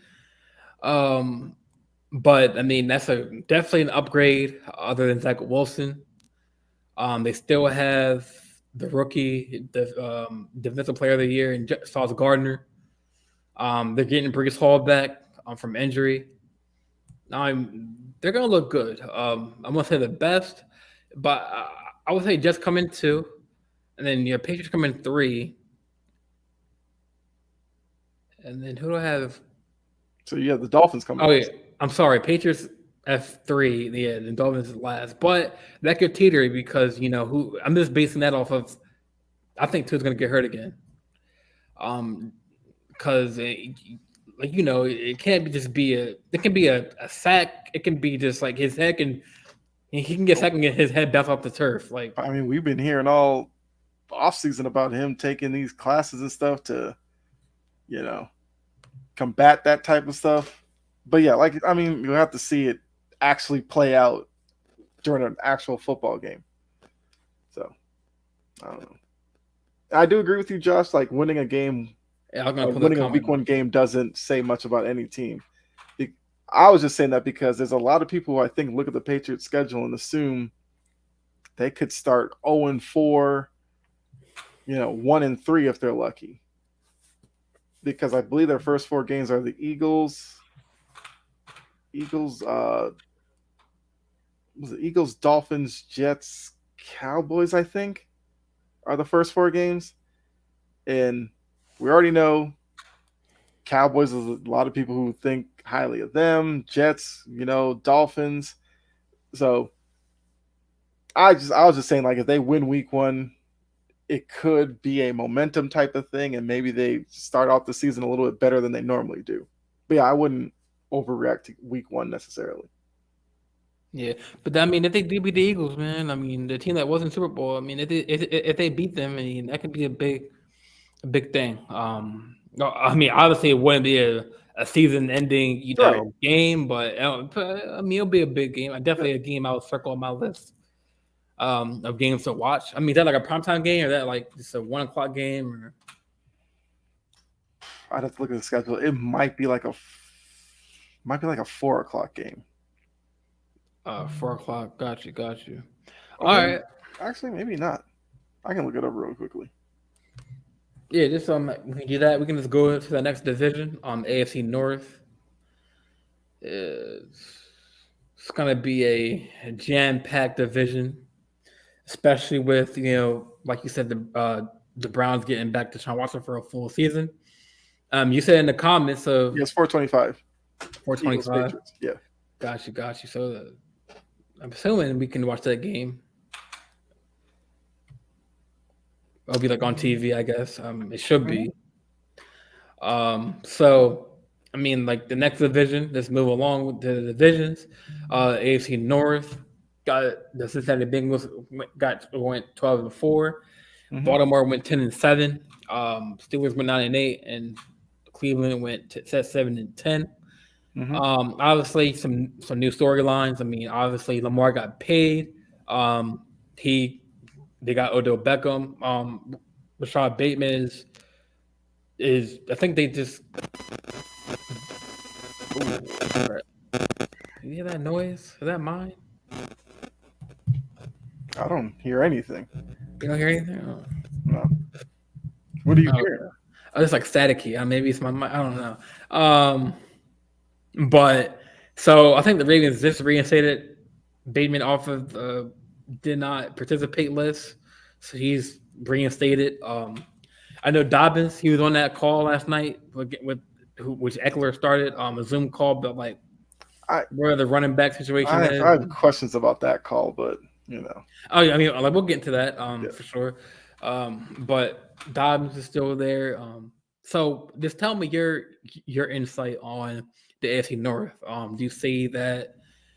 I mean, obviously, I guess there's still some question marks in the AFC. Like, how does Watson look a full season? Can he get back to the Texans style, like running QB style back in Houston? Pickett with Steelers, like, can they improve on their winning record? I mean, they really didn't make much moves on the offside of the ball. They got Joey Porter for a cornerback in the draft. They still had George Pickens, Washington. I don't know they're running. Oh, Najee Harris is the running back. So, then the Bengals didn't really do much. I mean, they restructured Mixon's deal. Jamar Chase is still there. T. Higgins is still there. Not really much improvement on like that on the side Well, of they the ball. didn't lose T. Higgins. Most people thought they were going to lose him this offseason. Yeah, I mean for cap casualty, I guess. Yeah. Yeah. So just give me your insight on like the NFC North. Like, obviously, it's one of the probably one of the most toughest divisions. In football now, because like potentially all teams, if they have good seasons, they can all make the playoffs. It's a possibility. So I mean, just tell me, like, walk me through the AFC North, like with your, how it's gonna like pan out. Right. I mean, with this one, I still think all roads lead through Cincinnati for this division. I mean, you already know I'm a big Burrow fan. I love the wide receivers they have there. I think Mixon restructuring his deal is a big, development, because that could have been a situation where he heard the owner talk about they plan on signing Burrow and the 3 wide receivers. He could have turned into a pity party and, kind of messed with things, but it seems like he's kind of gotten in line with that and just wants to play out, I guess, the season or whatever. Mm-hmm. After that, I'm also one of those, maybe I'm crazy, but I think Cleveland's going to be much improved. I'm expecting to see more of the Deshaun Watson from Houston, which, if you remember, those Houston teams didn't have a lot of talent on it, but he was putting up big yardage numbers. And when you're looking at their receiving core with Amari Cooper, Donovan Peoples-Jones, and then they brought in Elijah Moore, who, if you remember, wanted to get out of New York last season. Now he's in Cleveland. I think they are set up with Nick Chubb, who I think is the best running back in football right now. With, if you want to argue, Derrick Henry, Christian McCaffrey, yeah, but Nick Chubb's at least in that conversation. Defensively, you got Myles Garrett. You have, Denzel Ward, guys like that. I think Cleveland is a really talented team. So coming in second place, it's going to be a fight between them and Baltimore, because Baltimore, yes, Lamar has his money. We've seen the addition of OBJ, Zay Flowers. We got to see what the offense looks like. Maybe it takes a couple of weeks for them to kind of get on the same page and figure out who works best where, whatever. Does Lamar maybe fall back on habits and target Mark Andrews a lot because that's where he's used to kind of looking? We'll have to see if they can figure all that out. Defensively, like, I know you love your defense. I see issues with it. I think Cincinnati can take advantage of that, but I also know with Baltimore, those games are always tight. So whatever happens there. I think Cleveland is going to be a problem for Cincinnati and Baltimore in this division. So I think it's going to be close between those 3. And then for Pittsburgh, like, you can't count them out. Mike Tomlin, great coach. Pittsburgh always thinks of like a team that can like ruin your season, like towards the end of the year. Like, it's like, and those division. I mean, obviously any team in NFL, a division game is big, but like you said, Pittsburgh is one of the teams where it's like it might not make the playoffs, but it's a team that, like, if you're like on that brink of like wild card spot or like a solidified playoff spot and you lose that game, I'm saying like the second game of the season. The first game, okay, it's like a fill out kind of battle. Obviously play the division people or teams twice season. Yes, Pittsburgh is one of those sleeper teams that's kind of like just like that last year, like that. What was the Raiders and Steelers? It was just that game where it was just like, well, obviously I don't know if that game was like a playoff kind of like scenario game. It was like that. Where I mean, because I had Adams on my team, Devontae Adams on my fantasy team, and like I needed him to have a big game, but he didn't have a big. I think they won that game, right? The Steelers. I think so, because I was about to say, a lot of people did not care about Pittsburgh last year, and if you look at it, Week 17, they legitimately had a shot at getting a wild card spot, and that's just a testament to Tomlin as a coach. Kenny Pickett was his rookie year, his development. he kind of flew under the radar with all the other quarterbacks that are in the AFC. He had a really good second half of the season. Najee Harris, I think, got nicked up a little bit last season, so that's going to be something to watch. But the wide receiver group, you got to see. Pickens seems like he's a legit star. Who's going to be the next guy to kind of pair up with him? Because Freiermuth as a tight end, I think he's pretty good. But they probably could use maybe one more dynamic receiver. But like you said, I still think they're going to factor into the division somehow. Yeah, I mean, I think Rod. I think you were in the comments earlier. I think Rod said that. I mean, if JJ Watt stays healthy, I mean that's a big thing. If he can, produce, and which I know he will, but can he stay healthy? And because he holds that defense, he's like the glue of that defense. Yep. I would say. But yeah, like you make a good point. Like Steelers are not a team that is a solidified playoff team, but like they're a team that can kind of like derail your team's playoff hopes. Like if you're like in that heavy thick of like the playoff race, or like kind of like on the outside looking in. But I don't know. I mean, they didn't really make any big improvements on like on the other side of the ball. They still have the same wide receiver corps. But like Rod said, like when's the last time you've seen a Pittsburgh Steelers team make a big offensive splash? Exactly. Other than getting Pickett. That's probably it. I mean, they've kind of had. I mean, well, like they had Hines Ward, Antonio Brown post hit, post concussion. They really haven't had any big name wide receivers. They've always been quarterback heavy with Ben Roethlisberger and Le'Veon Bell, and at one point James Conner. And a little bit of for tight end room too. But receiver room, they've kind of been built like Baltimore. Run game and a tight end, because they've had Heath Miller, now Freiermuth. Yeah, that was a tight end, Heath Miller. Yeah. So they're one of those teams that likes to run the ball, set up play action, hit the tight end over the middle, and just keep going. Yeah. So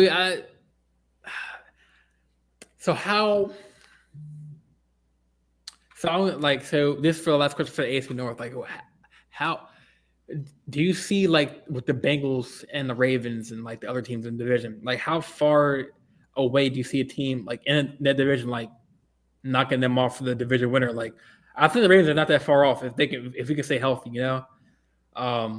like who you said after the Bengals, it's like a 3-team race. So do you see is it a close race, you think, between those 3 teams? Do you think the Bengals are have kind of like separated themselves, or like I think the Ravens are like, if it wasn't for that whole like the Bills and Bengals game being messed up, we could have had that division. I still think the Bengals got it, but I see what you're saying. Yeah, like you know what I mean, like the whole like postponing it and canceling it and everything. I mean, looking at last year's win totals, like I said, I think the Browns improved from 7. Steelers at 9 might be tough. Like I wouldn't be surprised if the Steelers were maybe an 8-win team, but still kind of positively moving in the right direction, even though their win total may not reflect it. Because you got to remember, Kenny Pickett's only his second year. So if the Browns improve from 7, the Bengals won 12 games last year, they might come in around the same again this year. And Baltimore, I could see maybe is another 10-win season. So we could have, Bengals 11-12 wins, Ravens 10-11 wins. The Browns, I think, are like a 9-10 win team. And the Steelers could be 8 wins. I mean, I guess I wasn't really part of the episode plans, but let's just go by each team's division, like in the division, is to go by their schedule. Because I know it's a tough division in the AFC North. Well, I mean, they're gonna I have mean, I had they're gonna I had basically have the same schedule. The only thing that's gonna be different is because they're gonna play each other. wait That's twice. 6 Yeah. games there. They'll play the same AFC division, same NFC division. There's gonna be like 1 or 2 games on their schedule that's gonna be a little different. So I would just need to know what divisions they're playing. All right, so I get the season starts September 10th or around that time, right? Yep. Because week 1 the Browns play Cincinnati, 1 p.m. tip off or kickoff. They start off with they start off with 2 division games, one against the the Bengals first, then Pittsburgh September 18th. I think that's a Sunday night game, 8:15, and then they play the Tennessee Titans, and then the Baltimore Ravens week 4. So they have some tough games to start off the season. Then they have their early bye week at week 5. And then they play San Francisco, Indianapolis Colts, Seahawks, Arizona, then Baltimore again in week 10, then Pittsburgh week 11. So back-to-back division games. Denver, Los Angeles Rams, Jacksonville Jaguars, Chicago, Houston Jets, and they run up with the Bengals. That's the Browns schedule. So that's some tough games. I see them beating the Colts. I see them beating the Seahawks. I see them beating the Cardinals. That's for like 3 wins. I see them kind of going against. I see them being a close game with Tennessee. I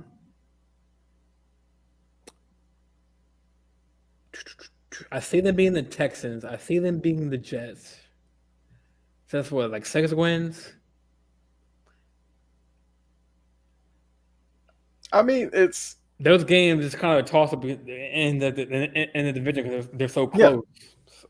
Yeah, because I was looking at the schedule and I was like, the AFC North plays the entire AFC South. So your toughest game in that division is probably Jacksonville and Tennessee, kind of depending where you play them. But you figure Indy and Houston, you kind of assume everybody in the North could beat those 2 teams. They each play 1 team from the AFC East. So I think the Bengals get the Bills, Browns get the Jets, Ravens get the Dolphins, and then what am I missing? The Steelers get the Patriots. So looking at that, like who got the toughest AFC East team? For the Bengals getting the Bills, who knows? That could turn into a shootout for all we know. The Browns getting the Jets could be interesting. I mean, Deshaun Watson versus Aaron Rodgers, not a bad matchup there. Ravens got the Dolphins again. We saw how that went last year, but could this year be different? And then the Steelers Patriots, that's just, revisiting an old rivalry from, the early 2000s. Then I guess they get the NFC North and the AFC West. AFC West, outside of the Chiefs, question marks. Because Staley with the Chargers is probably skating on thin ice this year. We have to see how much of a turnaround Sean Payton can make with Russell Wilson. And then with the Raiders, it's the Raiders. With no Josh Jacobs in the fold, we have no idea what the Raiders are going to look like. So this division could literally come down to who beats their AFC East opponent and which team slips up maybe against the AFC South and maybe loses a game they're probably not supposed to. That could literally define the division to me. It might just come down to those 2 games. well, 3 games, I guess, because I said Colts and Texans should be wins, but maybe one of these teams slips up and that costs them the division. All right, because I know we start off with the Texans, then we play the Bengals, then Colts. So I see one win off the bat with the against the Houston. That's a toss-up game against the Bengals. It's a division game. Usually the way it goes, we beat the Bengals the first game, and then we split the second division game. Then we have the Colts. I see them beating the Colts. Another toss-up. The Browns. I mean, according to Madden, Richardson might be a problem. Like he has like 90-something speed and 90-something arm strength, and it's just like, okay. But then he's like a 70 overall. So that probably tells you about the rest of his ratings. But the Colts are a wild card. Let's say Anthony Richardson just turns into some phenom just running around, kind of like maybe a Justin Fields type of rookie season, but a little better. Whereas Fields was kind of running around for his life. Maybe Richardson just runs because that's what he's more comfortable doing. Can they steal some wins? Maybe. I wouldn't count on it, but you just never know. With the AFC South is a interesting division because people are so used to the division being so awful, but I don't think it's going to be like that for much longer. Jacksonville, we've already seen, made steps last year. I'm one who said that a lot of people will be overlooking Tennessee because it's like, oh, you got Tannehill. Oh, your offense is Derrick Henry. Defensively, they're good. I think Tannehill is serviceable. He can be a, fringe, probably like 10 to 15 type quarterback in terms of production. I think Tennessee will be fine. Like if he completely falls off and now you're scrambling to decide between Malik Willis and Will Levis, then yes, Tennessee's going to look terrible. I just don't think that happens.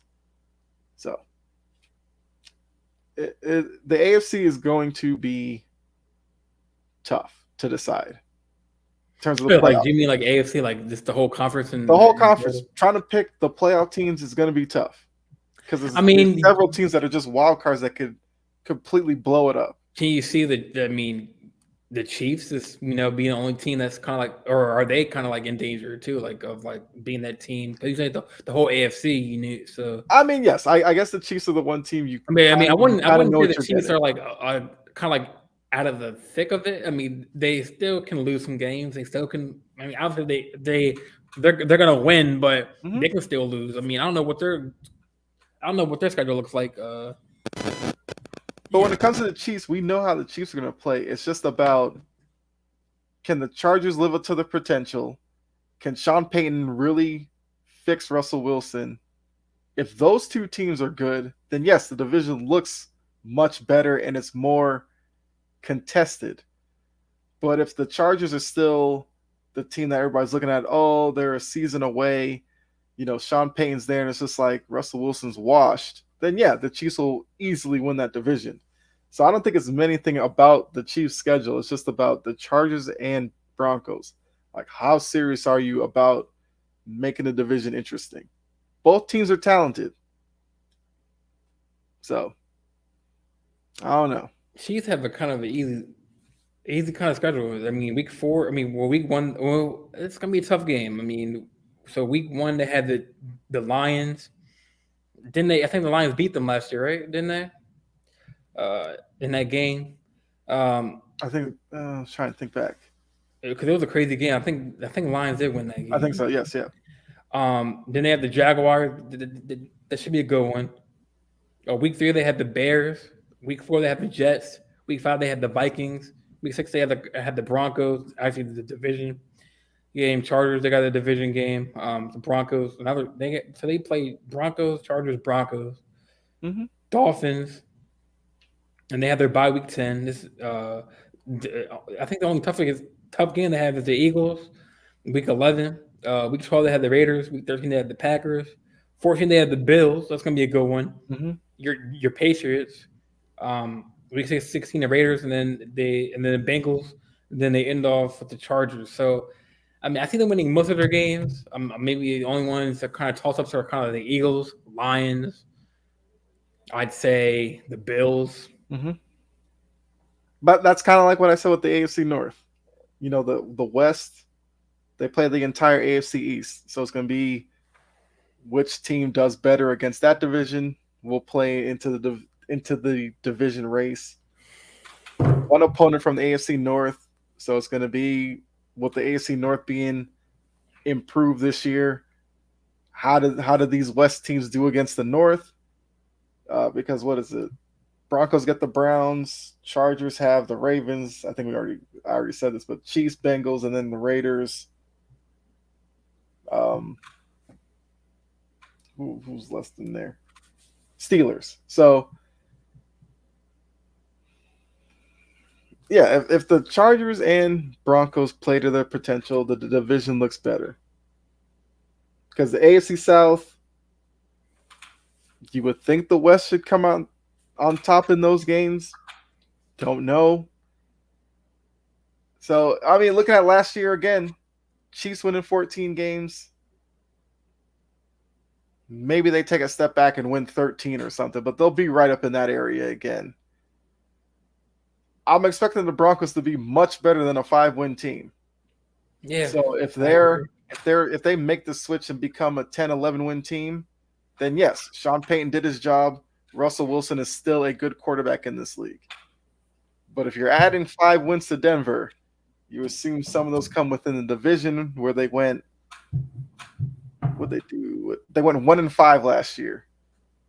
If they improve that record, they're taking wins away from somebody in the division. I know everybody will probably say, "Oh, take them away from the Raiders, whatever." But I think the Chiefs probably win 13 games. I think the Chargers and the Broncos are probably 10, 11 win teams, and it's going to come down to tiebreakers at that point. And then the Raiders are probably without Josh Jacobs, maybe 4 wins. With Josh Jacobs, maybe they're 6 wins again. I don't know. Yeah. Especially with Darren Waller going to the Giants. I don't know. I don't know their tight end. I don't know their receivers for the Raiders. They're kind of like unknown. Then, like you said, the Josh Jacobs, another running back who deserves his money. I feel like Josh Jacobs is the Raiders. He's he's like the Barkley of the Raiders. I mean, obviously they got Jimmy G. Can he stay healthy? Mm-hmm. I mean, obviously he passes physical. I mean, which he should. Yep. But yeah, so the goal was I was gonna do the Madden ratings, like this episode, but we're already coming up on almost 2 hours. So basically, we can just stay with the divisions, I guess, and talk about that, and kind of like have the Madden ratings for for the next show. Okay. That we can that's the whole episode. That's a whole freaking just dive into like the different positions and everything. Mm-hmm. But yeah, we're gonna stick to the divisions. But yeah, I definitely agree. The Raiders. I think that, like you said, the AFC conference is it's wide open. Mm-hmm. Chiefs obviously. Teams want to knock them off as champions, but right now they're the reigning champions. Sure. But even with them, they can slip up and lose a couple games that are key, that are crucial down the stretch. I mean, Mahomes might get hurt. Something. I think Kadarius Toney took the knee. I think today. So he's out. At training camp. I think Sunday. I think he had a kick return play. He hurt his knee. Got to get carted off the field. So a lot can happen. But I mean, I don't wish any injury on a player. But I'm just thinking of scenarios of what can happen. But with that being said, let's move on to the next conference. All right, we kind of went over the AFC South. Mm-hmm. So I mean, for my opinion, I think that Jacksonville should be number 1 in the division. Titans should come in 2. Because I mean, if I let a rookie quarterback take over the second spot in my division, I'd be kind of like, what? I mean, we have D Hop. I mean, Jory has been hyping up her team. Her O line is better. Our defense we're better. So you better be in second place or first place. And then I think out of the 2 rookie quarterbacks, man, it's tough because I think I like to see Houston in the 3rd spot in the division. And I think Houston comes third. It can definitely flip flop depending on how each quarterback does. Mm-hmm. Hey, Richardson can outperform Stroud. Who knows? True. So, but like in the AFC West, we already said that the Chiefs kind of like own the division. 14-3, they're 10-7, 6-11 for the Raiders. Mm-hmm. So I see them. I see the Raiders winning like 8 games. So 8. I say they're at 8-11.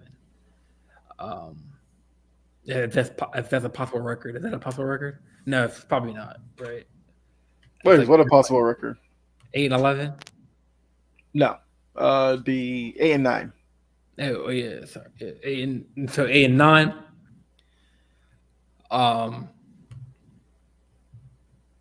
Then Denver at 5-12. I mean, obviously they brought in Sean Payton. Can Sean Payton resurrect Russell Wilson from his horrendous season last year? That's gonna be up to him, Russell Wilson himself. That you can play better. We all saw that. What was that pick? Was it Melvin Gordon looking at Russell or giving the side eye? Oh yeah, that was Well, I mean, it's like a couple of people. Melvin Gordon, I think, was the sideline one looking at him funny. Yeah, sideline. Yeah. I think the end zone might have been like KJ Hamler or somebody. Yeah, it was a weird season for Denver. Yeah, it got to the point where you didn't know if Russ could make it out of Denver one of those games. Oh yeah. So we kind of cleared the AFC conference. Now let's go to the NFC conference, and then we can kind of end the show. With the NFC East, the Eagles came in at 14-3, Dallas at 12-5, New York Giants at 9-7, and Washington Commanders at 8-8. I definitely see Eagles winning that division again. I feel like I feel like it's going to be the same. It's going to be the same. I do too. Yep. The same way. That's all depending on when Mike Barkley comes back or he gets signed or gets a deal done. I feel like Giants can overtake the Cowboys for a second division or second in the division, but as of right now, I think it's the same setup as for next year. With the Eagles number 1, I say for right now, Dallas number 2. I got a new subscriber, man. Jayowski, thank you, my boy. Thank you for following me on Twitch, man. But yeah, I think that it's the same division, same standings, or not same standings, the same rankings. And so as of right now, so that's pretty easy to talk about. So the NFC North. Now this is wide open. Talking about wide open, I think Detroit gets the number 1 spot. They should get the number 1 spot in the division. I think that's the trendy pick. Yeah, I still think. Well, I guess I gotta see with this Addison stuff. Now he wants to be speed racer and all this, and I mean I don't know, but I think he'll be fine once the season starts. I think Minnesota still has some talent. Their question is going to be, how much does Brian Flores improve their defense? If he improves it significantly, they win the division again. Even slightly improve it, I think they still win the division. But I doubt that. I don't see them winning it by 4 games. No, I don't see that at all. I think Detroit will still be right there. I think they'll probably be separated by a game or 2. So definitely, I mean, I can kind of see Chicago being in that third spot. Like like the whole Packers they're doing the Jordan Love experiment right now, see how he does. So I mean, it's definitely a lot of uncertainty in that division because obviously Aaron Rodgers, the whole shift in that division, he went to the Jets, so they're all kind of like, Even if he stayed in Green Bay, I'd still pick Minnesota and Detroit to finish better than them. Yeah. So we had the NFC South. Now this is I'm loving this division. This is wide open. Talk about wide open. This is wide open. Tampa Bay with Baker Mayfield, or is going to be Kyle Trask. It should be Baker Mayfield. I think it's Baker Mayfield. The Carolina with Bryce Young. New Orleans with Derek Carr, and Atlanta is going with Ritter. I mean, this division was just looking at it was. I mean, obviously Tom Brady was there, but they came in at 8-9 last year, but they're kind of right behind them at 7-10. I mean, they're all 7-10. I think the Saints are the betting favorites to win the division. I mean, as they should. I mean, they have Alvin Kamara. They have. I'm going with a different team. Might surprise you. What, Carolina? I'm going Carolina. Yeah, I think Carolina finds a way to win this division, and that'd be really good for Bryce Young's development. I like what they have around him. I like was Frank Reich as their coach. I felt like he kind of was scapegoated in Indy last year. I don't know, because I think the Panthers defense will probably be the best in the division. I just think if the offense is at least second best in the division, I think the Panthers win it. I mean, I would probably go Panthers, Saints, Falcons, Bucks as the order. And I think the Panthers could be 9 wins, Saints 9. I think the Panthers win by a tiebreaker. I think the Falcons could be an 8-win team, and I think the Bucks will probably be a 7-win team. Wait, so what was your order again? It was Saints. I got Panthers and Saints at 9 wins, so I think the Panthers win with a tiebreaker. I've got the Falcons as an 8-win team, and then the Bucks are 6-7 wins. So you have Panthers at first, Saints 2. Then you have Falcons and Bucks. Bucks. Yep. So I'll debate, and I'll go Saints number 1, Panthers 2, Falcons 3, Bucks 4. I think Baker.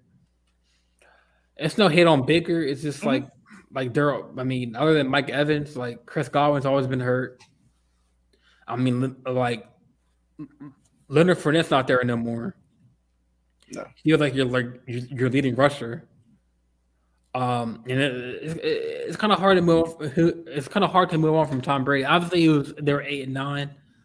Obviously, Tom Brady kind of like did his thing in Tampa, but that was an 8-9 dealing with a bad offensive line, a wide receiver group that was in and out. Fournette took a step back last year in his effectiveness, even though I'll always remember this with Leonard Fournette, like his rookie year. I think he did some interview and he was like, "Oh, this is easy in the NFL." Well, it's obviously not that easy because you're out there trying to find a job. That's true. That's true. And last but not least, the final division in NFL, the NFC West. This is a pretty fun division as well, with the quarterback question in San Francisco is Bart Purdy going to start? Carolina's going to get some time. And then they got Sam Darnold, but I don't think he's going to really play. I think it's going to be between Darnold might. We don't know if Purdy and Lance will be ready to start the season. Well, yeah, there's a good chance Darnold could be starting week 1. Yes, I forgot about Purdy did get hurt. Yeah. I mean, I definitely see Arizona being last in the division next year. I think Seattle might be the number 1 seed of in the first half of the season. because I don't like you said, Darnold might start out the season and they Mhm. might just go haywire. But I mean, they still got Debo Samuel there and Yeah. Kittle there. So I mean, the quarterback, whoever's there, has a good team behind them. Um, I see Seattle taking the division in the first half, and then once Purdy or Trey Lance gets back, I think that they're gonna take the division. Okay. So I have Seattle 1, San Francisco 2, Los Angeles 3, and Cardinals at 4. Just because like they're gonna miss Murray for a whole like half season, or maybe like what they said that he might be ready week 1. So they just don't have I find that hard to believe, though. they don't have like an appeasing like wide receiver room to me. Like, all they have is Hollywood Brown. I mean, that's really all they have. It doesn't really surprise me like their wide receiver room. I don't even know their tight end. I don't know their running back. Is it still James Conner? Yep. Tight Okay. end is, I want to say it's Zach Ertz. Zach Ertz? I think so. Okay. Yeah, but I mean, how do you see that conference panning out or that division? I think this is another one where they probably finished the same order as last year. Niners, Seahawks, Rams, Cardinals. All right. So did we miss anything NFL wise? I mean, I know. So I think Marcus Peters just got traded not traded. He signed with the Raiders on a 1-year deal. Have fun. I just heard a divisive end on the Broncos got suspended for another gambling Because case. players are dumb. Well, I probably shouldn't say that, but it's just wild to me. Well, I'm assuming he's getting suspended for something that happened maybe some weeks ago. I find it hard to believe that these guys are still getting popped for it like they're doing it today. This had to be something that they found he did, I think it was a couple of seasons ago. I think that's what it said. Yeah, he bet during last season. So that's around the time where all these players were like, we weren't sure what the rules were. Players Association didn't tell us. That's what some of these guys are saying. If that's true, then I can't necessarily hate some of these players getting popped for it now. But at a certain point, it's just got to stop. And I've seen people, try to say, well, what if they bet on their team? What's the problem with that? If I'm the NFL, that's all well and good, but very easily they could bet against themselves if they can get a bigger payday out of it. Right. If you start getting stories like that, then that messes with the integrity in terms of fans watching your game. That messes with sponsorships and stuff. So, yeah, I get what the league's trying to do before it gets all out of hand. Start suspending guys, and then people will be like, "Oh, I won't do it at the facility anymore. I'll just do it at home." I mean, what are they betting on? I mean, what MLB games? Some of these guys are betting on NFL games. That's wild, but yeah. Wait, so like players are betting on like next year's games, or like what are they betting The Broncos do bet on games during last season. Oh, so they're just now investigating him just now, or like yeah, I guess they're starting to find out who was doing it and just trying to get it out all one time. I just can't picture a guy like on a team is in the locker room just on FanDuel. Like it's just I could. They get to the facility kind of early, get to their pregame ritual, get on the phone and place the bet. So players can't. So they can't bet at all, or is it just like the NFL games? No, because some of them were betting on other sports, like NBA.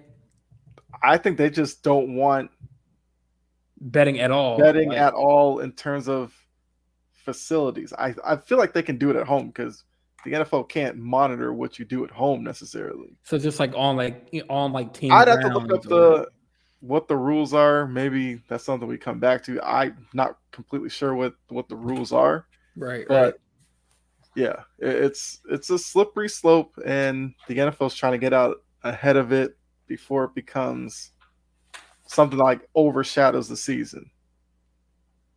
That's what they don't want. All right, all right. Well, yeah, man. Well, Kyle, appreciate you for coming on, man. Filling in for Rod. I know he had to go. Did we miss anything? I know, like the baseball, free agency, not free agency. Trade deadline is what, today or tomorrow? Isn't it I think it's maybe Thursday. Thursday? It seems like every league's trade deadline's on a Thursday or something. So I would guess Thursday. Let me just look that up real quick before. Let me see. MLB trade deadline.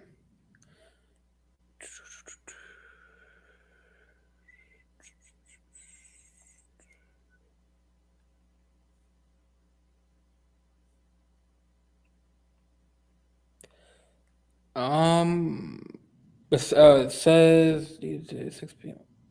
I mean, what they need to add before 6 p.m. Eastern on August 1st? Is that the deadline? So that probably is. August 1st is what?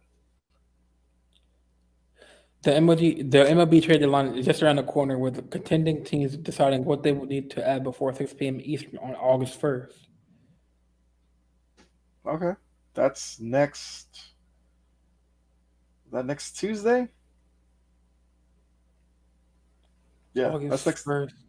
Yeah, August 1st is next Tuesday. Next Tuesday. Yep.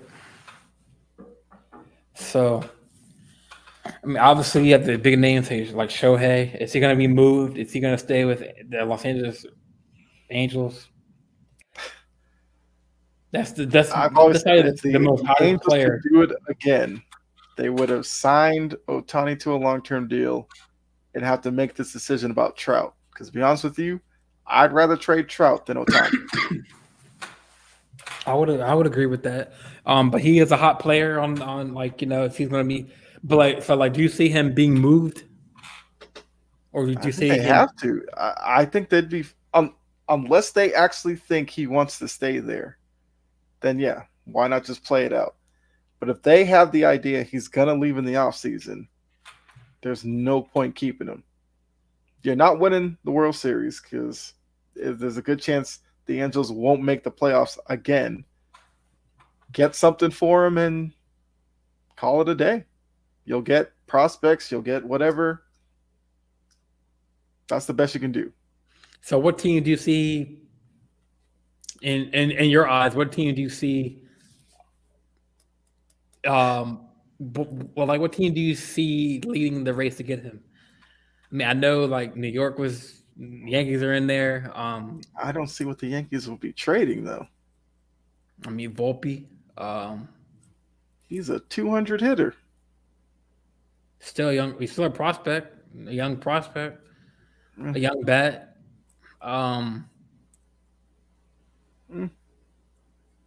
Stanton. I don't want Stanton. Well, I'm not trading him to Boston. I'm just saying, if I'm the Angels, I don't need Stanton because Stanton would just be another high-priced guy on a team that's okay.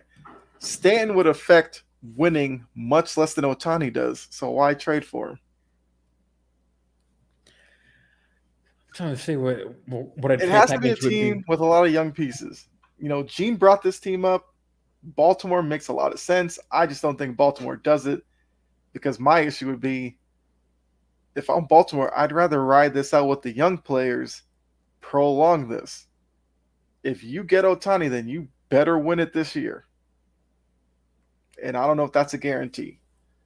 But if I'm the Angels, why do I want to trade him within the American League? I'd rather trade him to the National League. That way, the only time I really have to worry about you in a situation that's high pressure is if you make the World Series and we make the World Series. And then looking at the National League,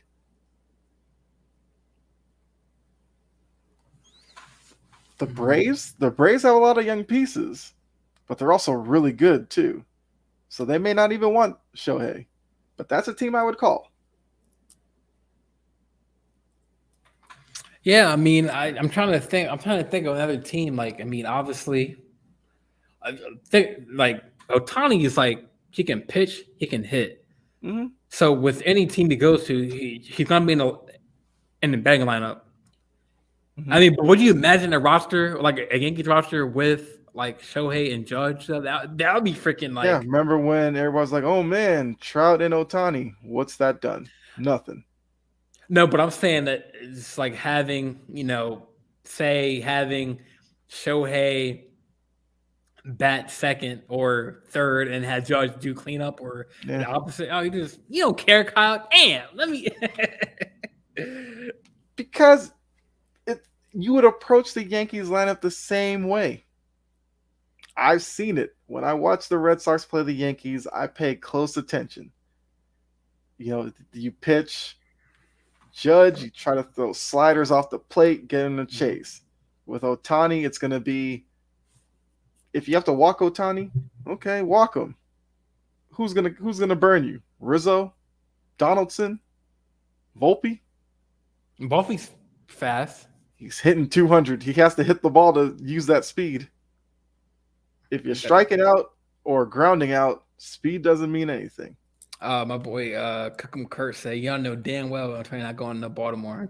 I was just saying that somebody on the network brought that up, and I was like, Baltimore, it makes sense because they're the young pieces, but if I'm Baltimore, that's not a move I would make. So I agree. I don't think Baltimore is the place. Like I said, I would call. Cookham Kurt. Oh, my bad. I've been to cut you off, man. No, you're good. I was just saying, I would call Atlanta. See if you can make it happen. Oh, you're saying that because you live in Atlanta, man. Like, no matter. I'm just saying. At least you'd be getting, because Atlanta has a lot of young pieces that are under control for years. They're a good team now, so if you put Otani there, it's not like they're going to be like, "Oh, you're just gutting our team. We're going to be worse." They'll still be a good team. Maybe they can get it to work, because everyone's going to say, "Oh, send him to the Dodgers." Trust me, we don't want that. Yeah, LA would not send him to like are they in the same division? They're not, but they're the same kind of like that. He's not going to the NL. He's not going to another NL team unless it's like the freaking like Padres. They want to send to the NL. No, they want to have to run into Otani in the playoffs, possibly. Angels fans would cry over that. At least he's in the National League. If you make the World Series, then it's like, oh, we'll see you there. But wait, Kurt, if you're still in the comments, man, what do you? I mean, if you follow baseball, where do you think he's gonna go? Shohei. Like, I'm gonna throw gaming into it. And what fan of a team? What team are you a fan of? Yeah. Kurt? To throw gaming into it, my MLB The Show thing, Otani ended up in Milwaukee. Kind of random, but yeah, he was in Milwaukee. I feel like Kurt's a Yankee fan, but I could be. I think he's. Maybe I have him confused with the other guy. I'm hoping Kurt's not a Yankees fan. Yeah, he's one of the guys I play with 2K with, but I think he's in Jersey. I'm not sure. I hope it's Yankees, my team. Yeah, I know. But it sounds like Seattle maybe or LA. I guess he's something LA Dodgers. Seattle. Yeah. My God, Kurt, you already know, man. Tell him what's up, man. Hey, you might want to. You want to flip that head over? Tell him in last place with all of that talent. You trying to flip that head over to tell him what team you represent? Want to flip the head over? Red Sox all day. You could probably tell in my voice, Red Sox. See, at least for us, we're in fourth. I think tied with the Yankees. But people thought the Red Sox were going to win 70 games if they're lucky. They're going to pass that number. But the Yankees, though, I felt like the Padres before. Padres are a mess right now. But that is interesting because the Padres, Padres could be looking to move Juan Soto. If I'm the Angels, I could live with Juan Soto, a package around him for Otani. But I don't know. So Definitely Kurt. can't rock with Boston. So Kurt said, "My hope is Yankees, my team, but it sounds like Seattle, or LA." All right, and then Kurt said, "Felt like the Padres before, but it's been quiet lately." Padres have to do something. I feel like it's kind of weird. In the MLB, like you would assume what? Because I was confused because that's why I looked up the date of the deadline because I was watching ESPN and they were showing highlights. So I got a text from that's my I got distracted, but it's because like I was watching ESPN, they did like the highlights and like they were like, oh, it did Shohei's last game, home game. I think it's last because I think they're going on a road trip. Oh, a road trip. Oh, that makes Yeah, sense. Because I like just like Kurt said, it's been kind of quiet in like San Diego. It's been kind of quiet in New York. It's been kind of quiet on the other. But you would think it would be more noise, like surround, especially for a week or a day and a week out of this deadline. So it's coming Get kind of to like the weekend. I guarantee you'll like you start said, like hearing some like stuff over the weekend. like Friday, Saturday, Sunday. Yep, I guarantee that's when the rumors will start up. Yeah. So yeah, I mean, I got my boy with me, Kurt. He's the Yankees fan, man. I mean, Judge is back at batting practice, so Woo. yeah, woohoo. But If I'm Aaron Judge, stub that toe again. I'm not coming back with this group. yeah, I mean, but he brings up a good point though with the Yankees. Though. I think the Yankees should still go out to Soto. I thought he was gonna go to. I thought he was gonna go to New York before he went to Padres because he was in like the conversation. But I just have a problem with like me being a Yankees fan, a diehard Yankees fan. I feel like Kirk can probably back me up on this too. Like, Cashman is just. I don't think he's afraid of getting the players. I just think he doesn't want to get the big name players. He had like so many opportunities to get like Well, I mean, obviously we got Garrett Cole. That was a good pickup from Houston. Yeah. I mean, All the home runs to give it to the Red Sox. I love it too. Obviously Jeter kind of screwed us with the whole Stanton deal. But Cashman, I mean, we could have got Bryce Harper 1 year. I mean, we could have got Juan Soto. I mean, exactly, Kurt. We had to go out. I know MLB wasn't on the show topics, but we can get into it. But where's the Yankees payroll? If it's not first, it's probably second. So they're spending money. Actually, I don't know. I think the Mets have the highest payroll, which look where that's getting them. We ain't win nothing forever. You got that right.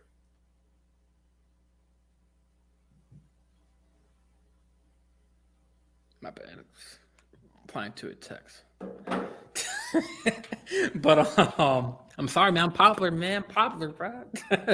But so Kurt said, I think the Yankees should go out to Soto instead of Ohtani. Honestly, if he seems out of reach. Man, like Kurt said, we need to spend some money. I just don't know what our problem is. Like we're the most like what? I know what your problem is. You just spend money on home run hitters. That's not what's going to win today. Damn. That's just the problem. Look up and down the Yankees lineup. Look at those batting averages, and then you'll see why you're in last place. Yeah.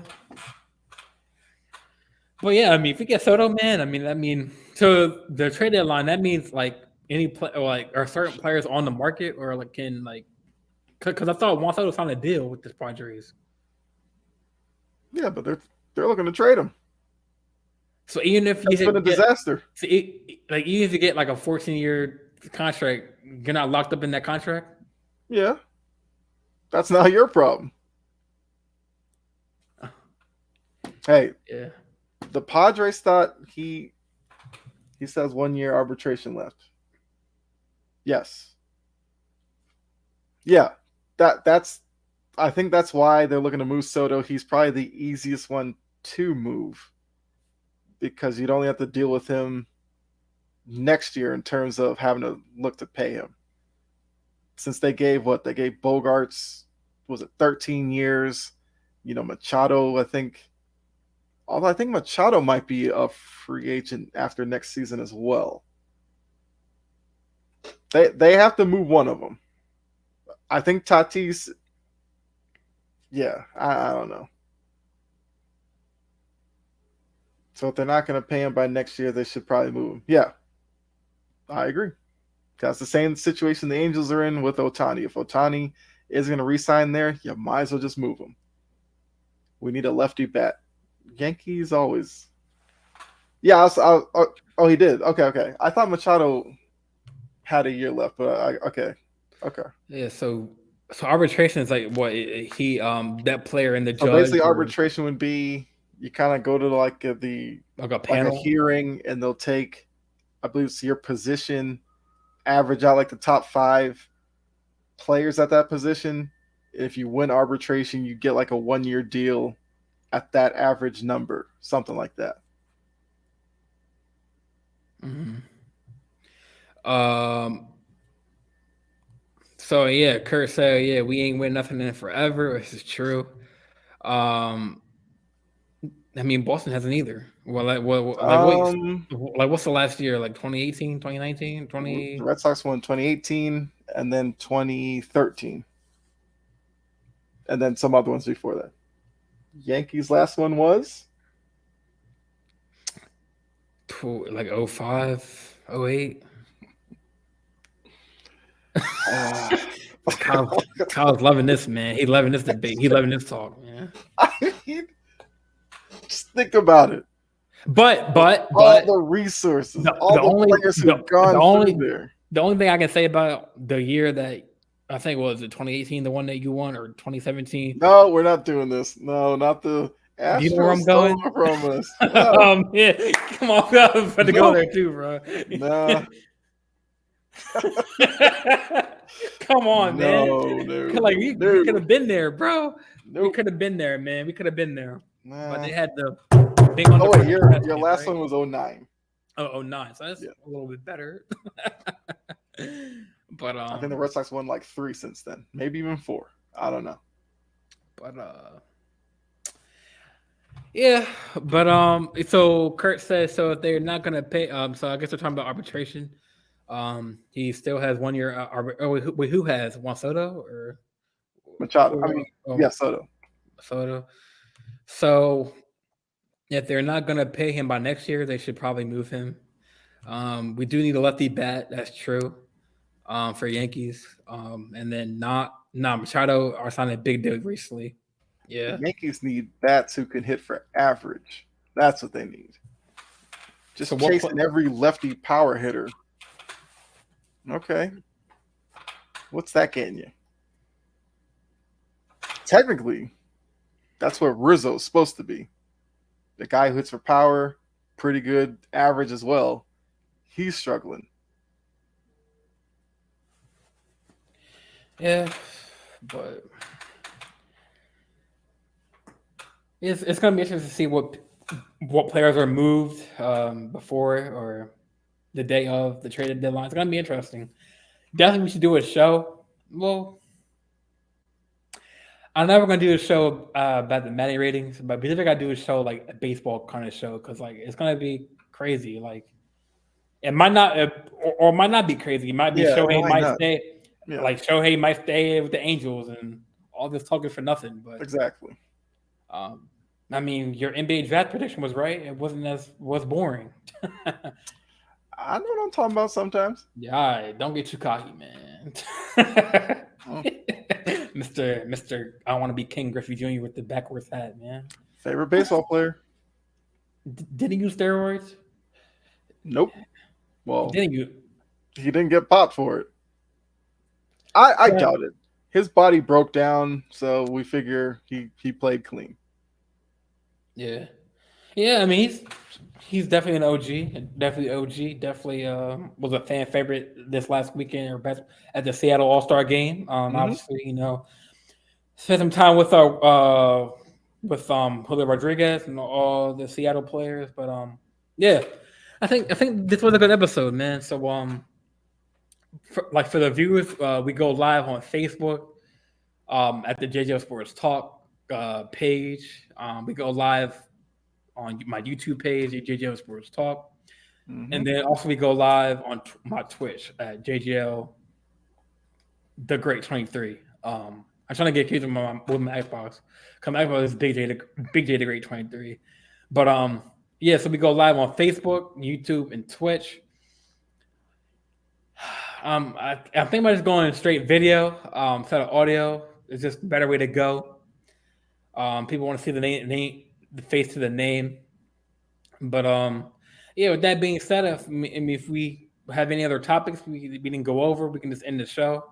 I know we're going over a little bit over two hours. So, well, I gotta do cheap seats. Yeah, cheap seats. Yeah. But yeah. So with that being said, we can end the show here. If you have any thoughts and people in the comments want to say something. But with that being said, we are out, man. Great episode.